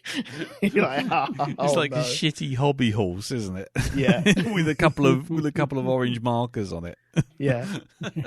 Can I just ask what does that ball do? You know, the reflective one. The reflective ball is a HDRI surround capture. And basically, the matte side, they film it with a really wide aperture lens. They take a photograph of it, wide aperture lens. And so what you end up with is this huge, great big sort of distorted dome. And what you can do is you can take that dome and you can apply it to a 3D globe, a 3D world, a sphere, a HDRI sphere. And then light the 3D world using that globe. So what you get is, for example, if you had a light over your shoulder, a light in front of you, and a light to your side, and you put that grey sphere in front and you photographed it, what you'd end up with is kind of like a world map. You know, when world maps are kind of distorted outwards. Mm-hmm. Oh yes, yeah. So you'd end up with this kind of distorted outwards, kind of elongated image with a kind of grey image, and then you'd have a hot spot where the front was, right in the middle, and then you'd have a hot spot far off to the left if it was over in front of you, and then there'd be one off to the right where it's over your shoulder, and they'd all be coloured, and they'd be colouring the colour grey. Then what happens is 3D wraps that around a globe, and where it's really bright, it projects light. Where it's grey, it doesn't. And any colour that's in that light gets projected onto the 3D object. So your 3D object is being lit in the same way as the environment you're going to put it in. Right. So that's why and then you get people called compositors who put your 3D object into the film. But they don't have to light it because it's been lit in the way that the actual set was lit. Mm-hmm. Then the other side is reflective, and they take another photograph, and that's reflections. So they do another globe, which projects onto the 3D object, and where the 3D object's got reflective materials, it's reflecting back the dome, the picture of the dome. Right. So you get realistic reflections, and you get realistic lighting from that 2 photographs of that 2 halves of that dome, that sphere. Yeah. So HDRI is high range dynamic image, which basically means you've got this huge, great big range of values. So instead of white just being 1, for example, you can push it further than that and make it super bright, and it has a value in there that you can't see. It still looks white on your screen, but if it goes past 1, it's pushing a lot more light through. Basically, it's just a way of lighting and reflecting bits of the model. You remember how I was saying about Lisa looking at me with his blank look saying, fuck Dad, go to bed, I don't want to talk about this anymore. Yeah, I'm getting that there? right now. I think we're right there. I mean, I could just carry on, but that's essentially it. The dull side's for lighting, the reflective side's for reflections. They take a photograph of either side and wrap it around their 3D model. Cool. Cool. Right. With the story of the family though, and the jockey and their way of trying to create their own version of the jockey, but actually be seen and for them to be recognized for their find of this alien type creature, whatever it is. I found that interesting as well, because that goes throughout the whole thing. I love the sister. I love the way that she can't shut the fuck up. I think it's brilliant. and where OJ is totally the opposite of that as well, isn't he? They're kind of the yin yang of each other. Yeah.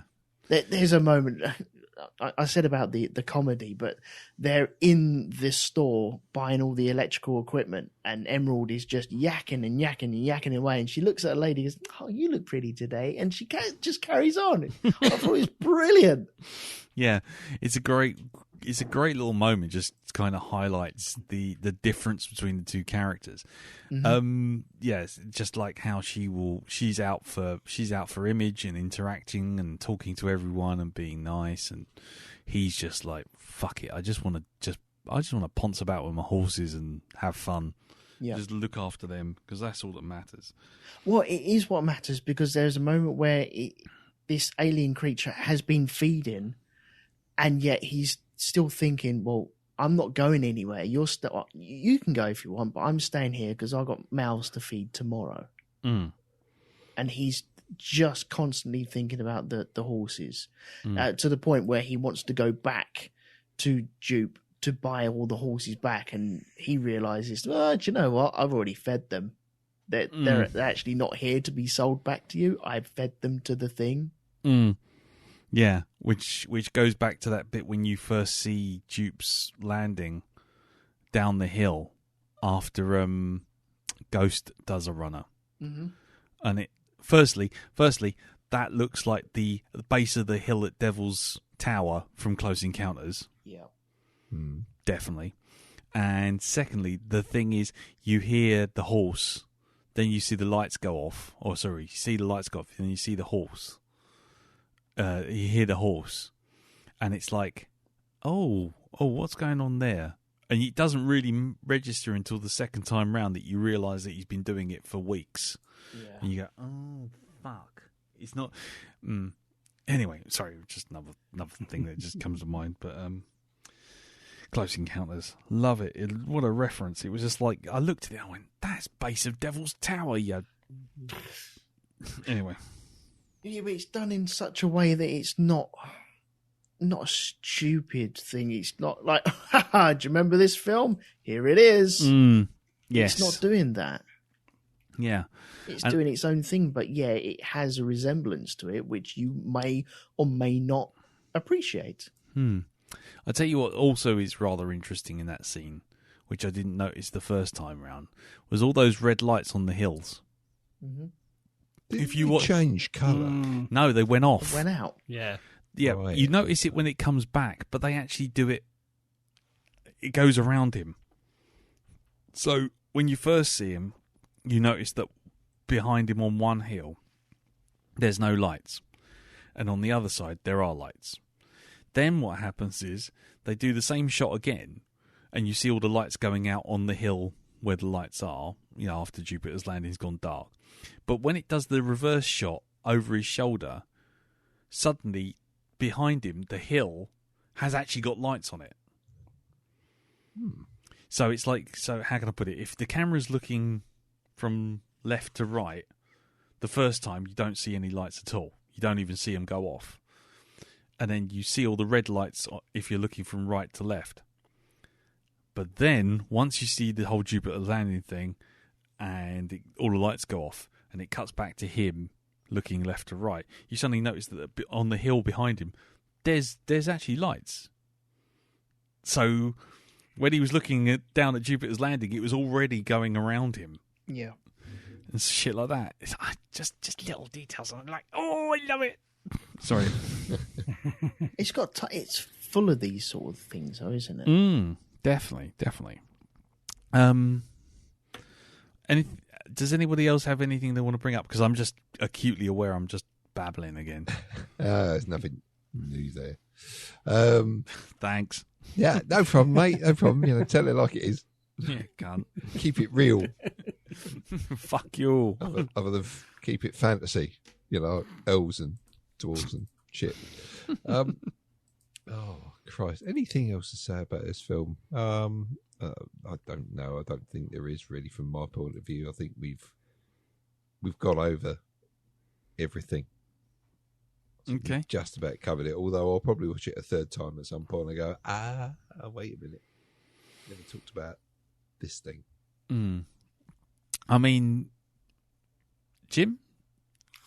I'm sure we haven't covered, but there's a lot in this film to... Yeah. You could go on probably all night. Yeah. Because I say it's a very dense film. Mm. In the best possible way. Mm. I think it does tell a story you can sit down and enjoy, but when you come back to it a second time or a third time, there's all just connections and sort of symbols and allusions and references and lots of fun. As I say, Jordan Peele, he likes to put things into his film to give you. It's kind of Lego for the imagination. Mm. You know what I mean? You kind of all these bits, and it kind of you put them together, and it makes this particular set. Mm. But you can also reassemble those bits and make something entirely different of your own choosing. Oh yeah, yeah. Elton? Yes, I have. Yes. Go on then. I'll be very quick. No, it's okay. I was gonna indulge you, but I just don't want to be me going. Oh, I did this something. Okay, the Akira slide. Oh yeah, the Akira slide was amazing. That was so cool. The funniest bit with that is that Jordan Peele was once in line to actually do Akira. Oh, was he? Yeah, he was. Yeah, that was one of the the funny things, and he turned that down. He turned that down to Go Make Get Out. Right. Okay, fair enough. No, that's cool. There's also when the Haywards are walking around the Dupe's place. There's a poster at the end of people looking down the wishing well, and the wishing well is used at the very end to capture the photo. Now, this links back to the very first scene where we see the dad killed by a coin coming from the sky. What does she find on the floor, scattered all over the floor? Yep. Coins to take the photo. Yep, that's just, right. Oh, yes, love it. Yep, and then not only that, but how does the film start? The film starts with us looking down a tunnel, which is the actual mouth of the creature, which we didn't realise. But then by the end, you're looking through. The last shot is the kind last of, shot. Is it the last shot? I think it is, isn't it? Well, of the creature photographed. Yeah, but no, oh god, now my brain's gone blank. You saved yourself there. Yeah. No, there's just so many things in this film. The way they use the flailing men. I know we mentioned that earlier on. The TMZ guy turning up and being an absolute dick. Don't you want to be on telly? Get the camera. Yeah, I'm in extreme pain. Photograph me. But you're just a torso and a head. That's why you need to film me. And I can't do it myself. I've just realised his crash helmet is totally reflective, exactly the same way that ball triggered the horse. Exactly. Doesn't save him, because you think, oh, that would save him, but actually it doesn't, because it's got, not only is it reflective, but it's actually got one big eye right in the middle of it. That's right. Yeah, exactly. Like, oh, you are double fucked. Yeah. Hey guys, what happens if if an electric vehicle travelling at 60 miles an hour runs into an anti-electric field? Hold on, let's find out, shall we?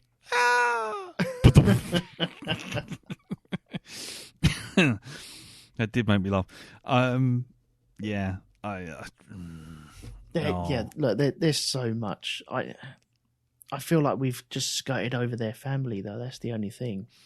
Yeah, I mean the most superficial thing is the fact that she's always wearing green and he ends up wearing the Scorpion King jacket. Mm-hmm. Well, didn't they say the father was doing the horses on Scorpion King and they ended up cutting it all out? Bit more basic than that. What colour was the Scorpion King jacket? Orange. And what's his name? OJ. Yeah. What colour's her top? Green. And what's her name? Emerald. There you go. Oh, yeah. And the three-legged dog is America. Three-legged dog is America. That's it. What was the reflectors on the top of his hoodie? Were they to make it look like eyes? Yeah, to cause Jean Jacket to follow him. Yeah. Right, okay. Mm. And then, like I say, he works out that Jean Jacket's afraid of the flags because he doesn't like eating them because he couldn't get them out of his mouth. So he has that all bundled up behind him, flips that open. I also like the fact that that Jupiter's Landing character that floats up and kills a creature at the end, as he's sort of doing that sort of one-eye winking thing. He's kind of like, yep, staring you in the face, and then the creature takes it. It's a nice little reference. Plus, it's one-eyed. One-eyed, one-horned, blind, purple people. That's right, yeah. Anyway. You're doing it wrong. It's the one-eyed. One-horned. Oh, can we just talk about him for a second? Can we just talk about Antlers Holst? what the fuck was that? I mean, firstly, great to see. Oh God, what's his bloody name? Michael Wincott. Great to see him again, and he should do more films. But he was kind of a bit nuts. But his whole thing was filming creatures with eyes, just filming their eyes. You see loads of that stuff. Creatures attacking. There was some video of a snake or a python attacking a tiger. That's right. It's all about predators. Yeah, yeah. He's he's basically the whole thing is he looks like he's doing a documentary about creatures that stare. That creatures that kill when challenged, or because it's all that sort of stuff of eyes, and then tigers dying because the python's killing it, and it's all that sort of thing that he's staring at this thing, and he's all about staring and all about looking, and then that's obviously why he gets fucking killed, because he's obsessed with staring at these things, and he as you do, and also that whole pretentious thing of wanting to get the perfect shot. Gotta get the perfect shot. Don't chase the impossible; it'll kill you. That moment where they go, see, I told you he'll bring like a camera that is like a clockwork or whatever it is, and they do that hand thing. That slappy slap. Oh, so much power in that. But one thing I would say is this whole film, you could say this whole film is a metaphor for that, the horse, the jockey on the horse. Because people will see it as an alien film, as an invasion film, where really it's about the family and their striving to actually survive against an animal. Yeah. Where I had something, it was there and it's now gone. But we are more talking about the actual alien than them. Basically, we're not talking about the jockey. The unnamed jockey. Yes, it's that whole thing of like now when we're reviewing it, we're focusing on the spectacle and the creature and the story, but we're not focusing on the characters. Yeah, we're not focusing on the people behind it, which is kind of another key message, I guess, isn't it? Yeah. Yeah. I mean, I think again, it's part of the start, and I think that's part of the thing which is why I was asking at the beginning about the slow build-up. Yeah. Which is that whole thing of there's so much that you think is going to pay off or going to relate, and you sort of like the relationship between OJ and Emerald, the fact that she's obviously gone to Hollywood and she hasn't got very far, but she still wants to make it there. What she'll do for fame, Yep. you know, and how that's affected their relationship, plus the fact that, you know, well, Keith David's dad is clearly a hard ass and cares more about the horses. But what a man to have as your dad, Keith David. Yeah, I know. Yeah. Yeah, quite a view. Sorry, that's a different thing altogether with Keith David. I've now just I don't know why, but I've automatically gone to there's something about Mary. How did he get the Frank above the beans? God damn it! I would look at the Frank on the beans here, boy. Keith David is almost a guaranteed sign of quality one way or the other. Oh, he is, isn't he? Yeah, he's like from The Thing and They Live and Nice Guys, where he's the guy. he's one of the hit men that sort of beats up Ryan Gosling and sticks his head in the jacuzzi. He also did one of the voices in Saints Row 3, where he plays the president, and the Earth's been invaded by these things. Absolutely fucking hilarious. Well, Brilliant. He also plays the president in Rick and Morty. Oh, of course he does. Yes. Yeah. Anyway, gargoyles. Yeah. I mean, yeah. Sorry, we're getting off track. I do want to talk about this more. I do want to delve into it, but I do know that it's just going to be my TED talk, and I don't really want it to be that. So I think we'll wrap it up there. There's a lot inside this film, and there's a lot of stuff about social media, about the wanting to be first with this information, even though it's clearly being visible. You know, did the creature really die? That's another question. We don't really know. Are there more of them? What happened to the cloud? Did you see the cloud? I had all these fucking questions listed out, but I just know it's just going to be me answering them, because I'm just going to be like, and I've got a theory for this, which is not fair on anyone. So what I'll do is I'll leave it there. If anyone's got anything else they want to add, by all means, chuck it out now, because, you know, I promise I will stay quiet for at least 5 minutes. I'm good. Otherwise, Otherwise, I'll say that's that. We'll wrap it up. If anybody, I've got. Did we notice or count how many times Daniel Kaluuya said nope? Because I got the image of the what's that, the Family Guy thing. You know, I love it when they say the title of the movie in the movie. Yeah, that's it. Isn't it some, I can't remember who said it. It was the thing about as soon as they say the movie title, yeah, you're supposed to get up and just walk out, because that's it. The film's over. The film should just go fin credits and just be done. You mean nope? The end. Oh no, the shark is coming. You mean Jaws? Fin. The end. Done. Roll credits. It's like some kind of Star Wars. The end. The end. Un movie to George Lucas.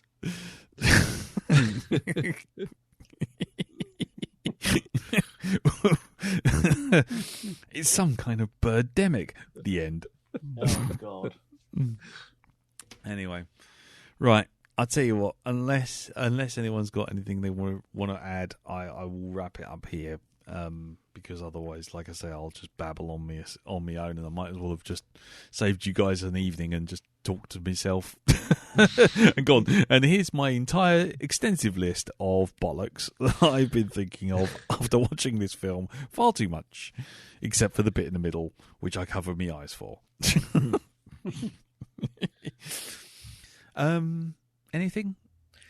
No, I'm good. No. I'm good. Nope. Yeah, same here. Okie dokie, fair enough. Yeah, no, let's just go to bed. Dope. Anyway, right, guys. So before we get on to Pimp's Corner, it's time to pick a film. It's Jim's choice. Jim. Yes. I believe you have a choice for us, sir. I can give you a choice. Of choices. Do you want vintage or foreign? Oh. I don't know. I'm kind of tempted to say foreign. Yeah, but, fuck it. Let's go foreign. Go on. Yeah. Elton? Yeah. Oh, what? Yeah, what? Go on. Okay. Yep. It is an Indian film called Toombad. Toombad? And it's... I don't want to say too much and spoil it, but basically it's based on an old myth of an ancient god imprisoned in a remote castle. And what happens when a family find out he's actually there and he maybe can make them rich. Okay. I suspect this isn't going to work out quite the way they expected. No, there's always a catch with these things. But I watched it, or found it a while ago. I just, I can't remember how I heard it. I think it came from a folk horror group. Because, but it's a beautifully made film. It's very kind of obviously authentically Indian. It's got that whole sort of different mythology to the ones we normally encounter. But it is just beautifully done. It is like a proper dark fairy story, and I thought that might be a good prelude to the October nonsense we're going to shovel out. Nice. And where would we find? It's on Amazon Prime. It's on Amazon Prime, and it's spelled TUMBBAD. TWMBADD. Is right? Okay. Yeah. Toombad. Mm-hmm. Okay, because I'm looking at one that's spelled TUMBBAD. I don't know if that's the same thing. Help. Let me just confirm. I mean, there may well be two that's called different things. My accent. No, it's one. Actually, I know it is just one U. But I'm pretty sure on the actual Indian print it's W. Okay. Yes. Cool. Well, either 2018 is the one you want. 2018. Big red gold coin on the top on the cover. Okay, right. Yep. This is found it. Yep. Okay, right, fine. Toombad. That's intriguing. Well, let's your hit rate for films that we've never even heard of is very good. so this is a good sign. Okay, so there you go. Toombad. We shall be watching that next week, as you say, as a prelude to the usual October nonsense. same old cock goblins we always put out every October. Yep. trying to find a reasonable horror film on streaming is a bit like trying to find an honest. No, never mind. I'm not going to finish that sentence. Right. Right. So there you go. Right. And like I say, if anybody has seen Toombad and wants to send in feedback or has feedback for Nope, by all means, join us on the usual channels on email, which is feedback@blackdogpodcast.com, or on Facebook, which is facebook.com/groups/the Black Dog Podcast, or over on Twitter, you can hit me up on @BlackDogPodcast. Right. So, before we go, time to head over to Pimp's Corner. And Jim, what's going on in Hypnagoria Land? That's a good question. We're reviewing Toombad. No, this week, all going well, I should be putting out a little tribute to the late great Peter Straub. Mm-hmm. Meanwhile, on Commentary Club, we've just started a new little season where we can rewatch all of the young ones. Nice. And if I get it together, we've also got a commentary for Tron in the pipeline. Nice. And also, probably start of next week, there'll be a reading of a H.P. Lovecraft story on my other readings from the Great Library of Dreams show. Lovely. Awesome. Cool. Okay, and that's all over at hypnagoria.com. It certainly is. Lovely, lovely, lovely. And what about you, Elton? What's going on there? Well, last week I recorded a episode of Shonky Lab with Mr. Jim Moon, and we were talking about torture. That will be out very, very soon. It's not released just yet, just for reasons. I forget why the reasons are, but there are reasons, and we'll be recording again this Friday as well. Okay. Apart from that, no, that's it really. Okie dokie. I'm assuming you've got nothing to promote there, Mr. B? No, actually, I've got an episode of the Shonky Lab that I was on. Oh, yes, actually. Very recently, about streaming services. Yes. You missed IMDb TV. I was most disappointed. It had Babylon 5 on it, man. What's happened to you? But how many... I'm sorry. The thousands of other channels that I talked about, I think missing one, you can just give me that. No. Oh. You were brought on as the authority, my friend. I trusted you. I had a notepad. I was writing them down.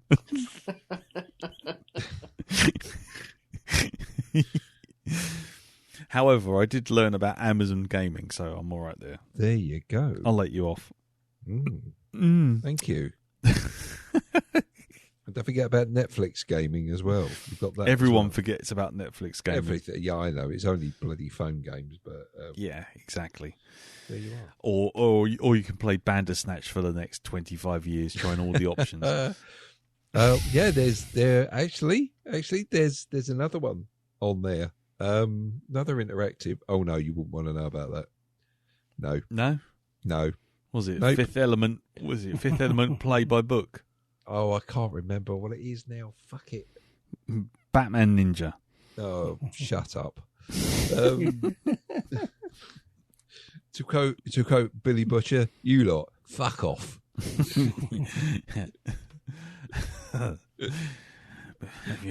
you're going to try and get my dick wet, you better buy me a drink first. Anyway. There's no happy ending. It ain't that kind of massage parlour. Exactly. Right, okay then. And that's over on Rogue 2 Media as well, isn't it? Indeed, it is. There you go. Right. Okay, nothing for me to promote because, this is it. But if anyone does want to hear me just talk about Nope for like 6 hours and just give out a TED talk, then, give me a shout on Twitter and I'll just talk at you. You can just ignore it. Or you can use it as some kind of sleep therapy while I take it apart. I look forward to his next film. Yeah, exactly. Right. Okie dokie. Well, we'll leave it there. Thank you very much for listening. Thank you, Jim. Thank you, Darren. Thank you, Elton. No problem. And thank you all for listening. And, like I say, keep in touch for any feedbacks on this episode or any others. And until next week, when we will see you for Toombad. I don't know why I have to do it like a bargain basement James Earl Jones, but that's the way it works. So until then, we'll see you all next week. So take care. Tatty bye. Bye bye. Bye bye. Ta-da. Well, I saw the thing coming out of the sky. It had one long horn and one big eye. I commenced to shaking and I said, ooh-wee. It looks like a purple people eater to me. It was a one-eyed, one-horn flying purple people eater. One-eyed, one-horn flying purple people eater. A one-eyed, one-horn flying purple people eater sure looks strange to me. One-eyed. Well, he came down to earth and he lit in a tree. I said, Mr.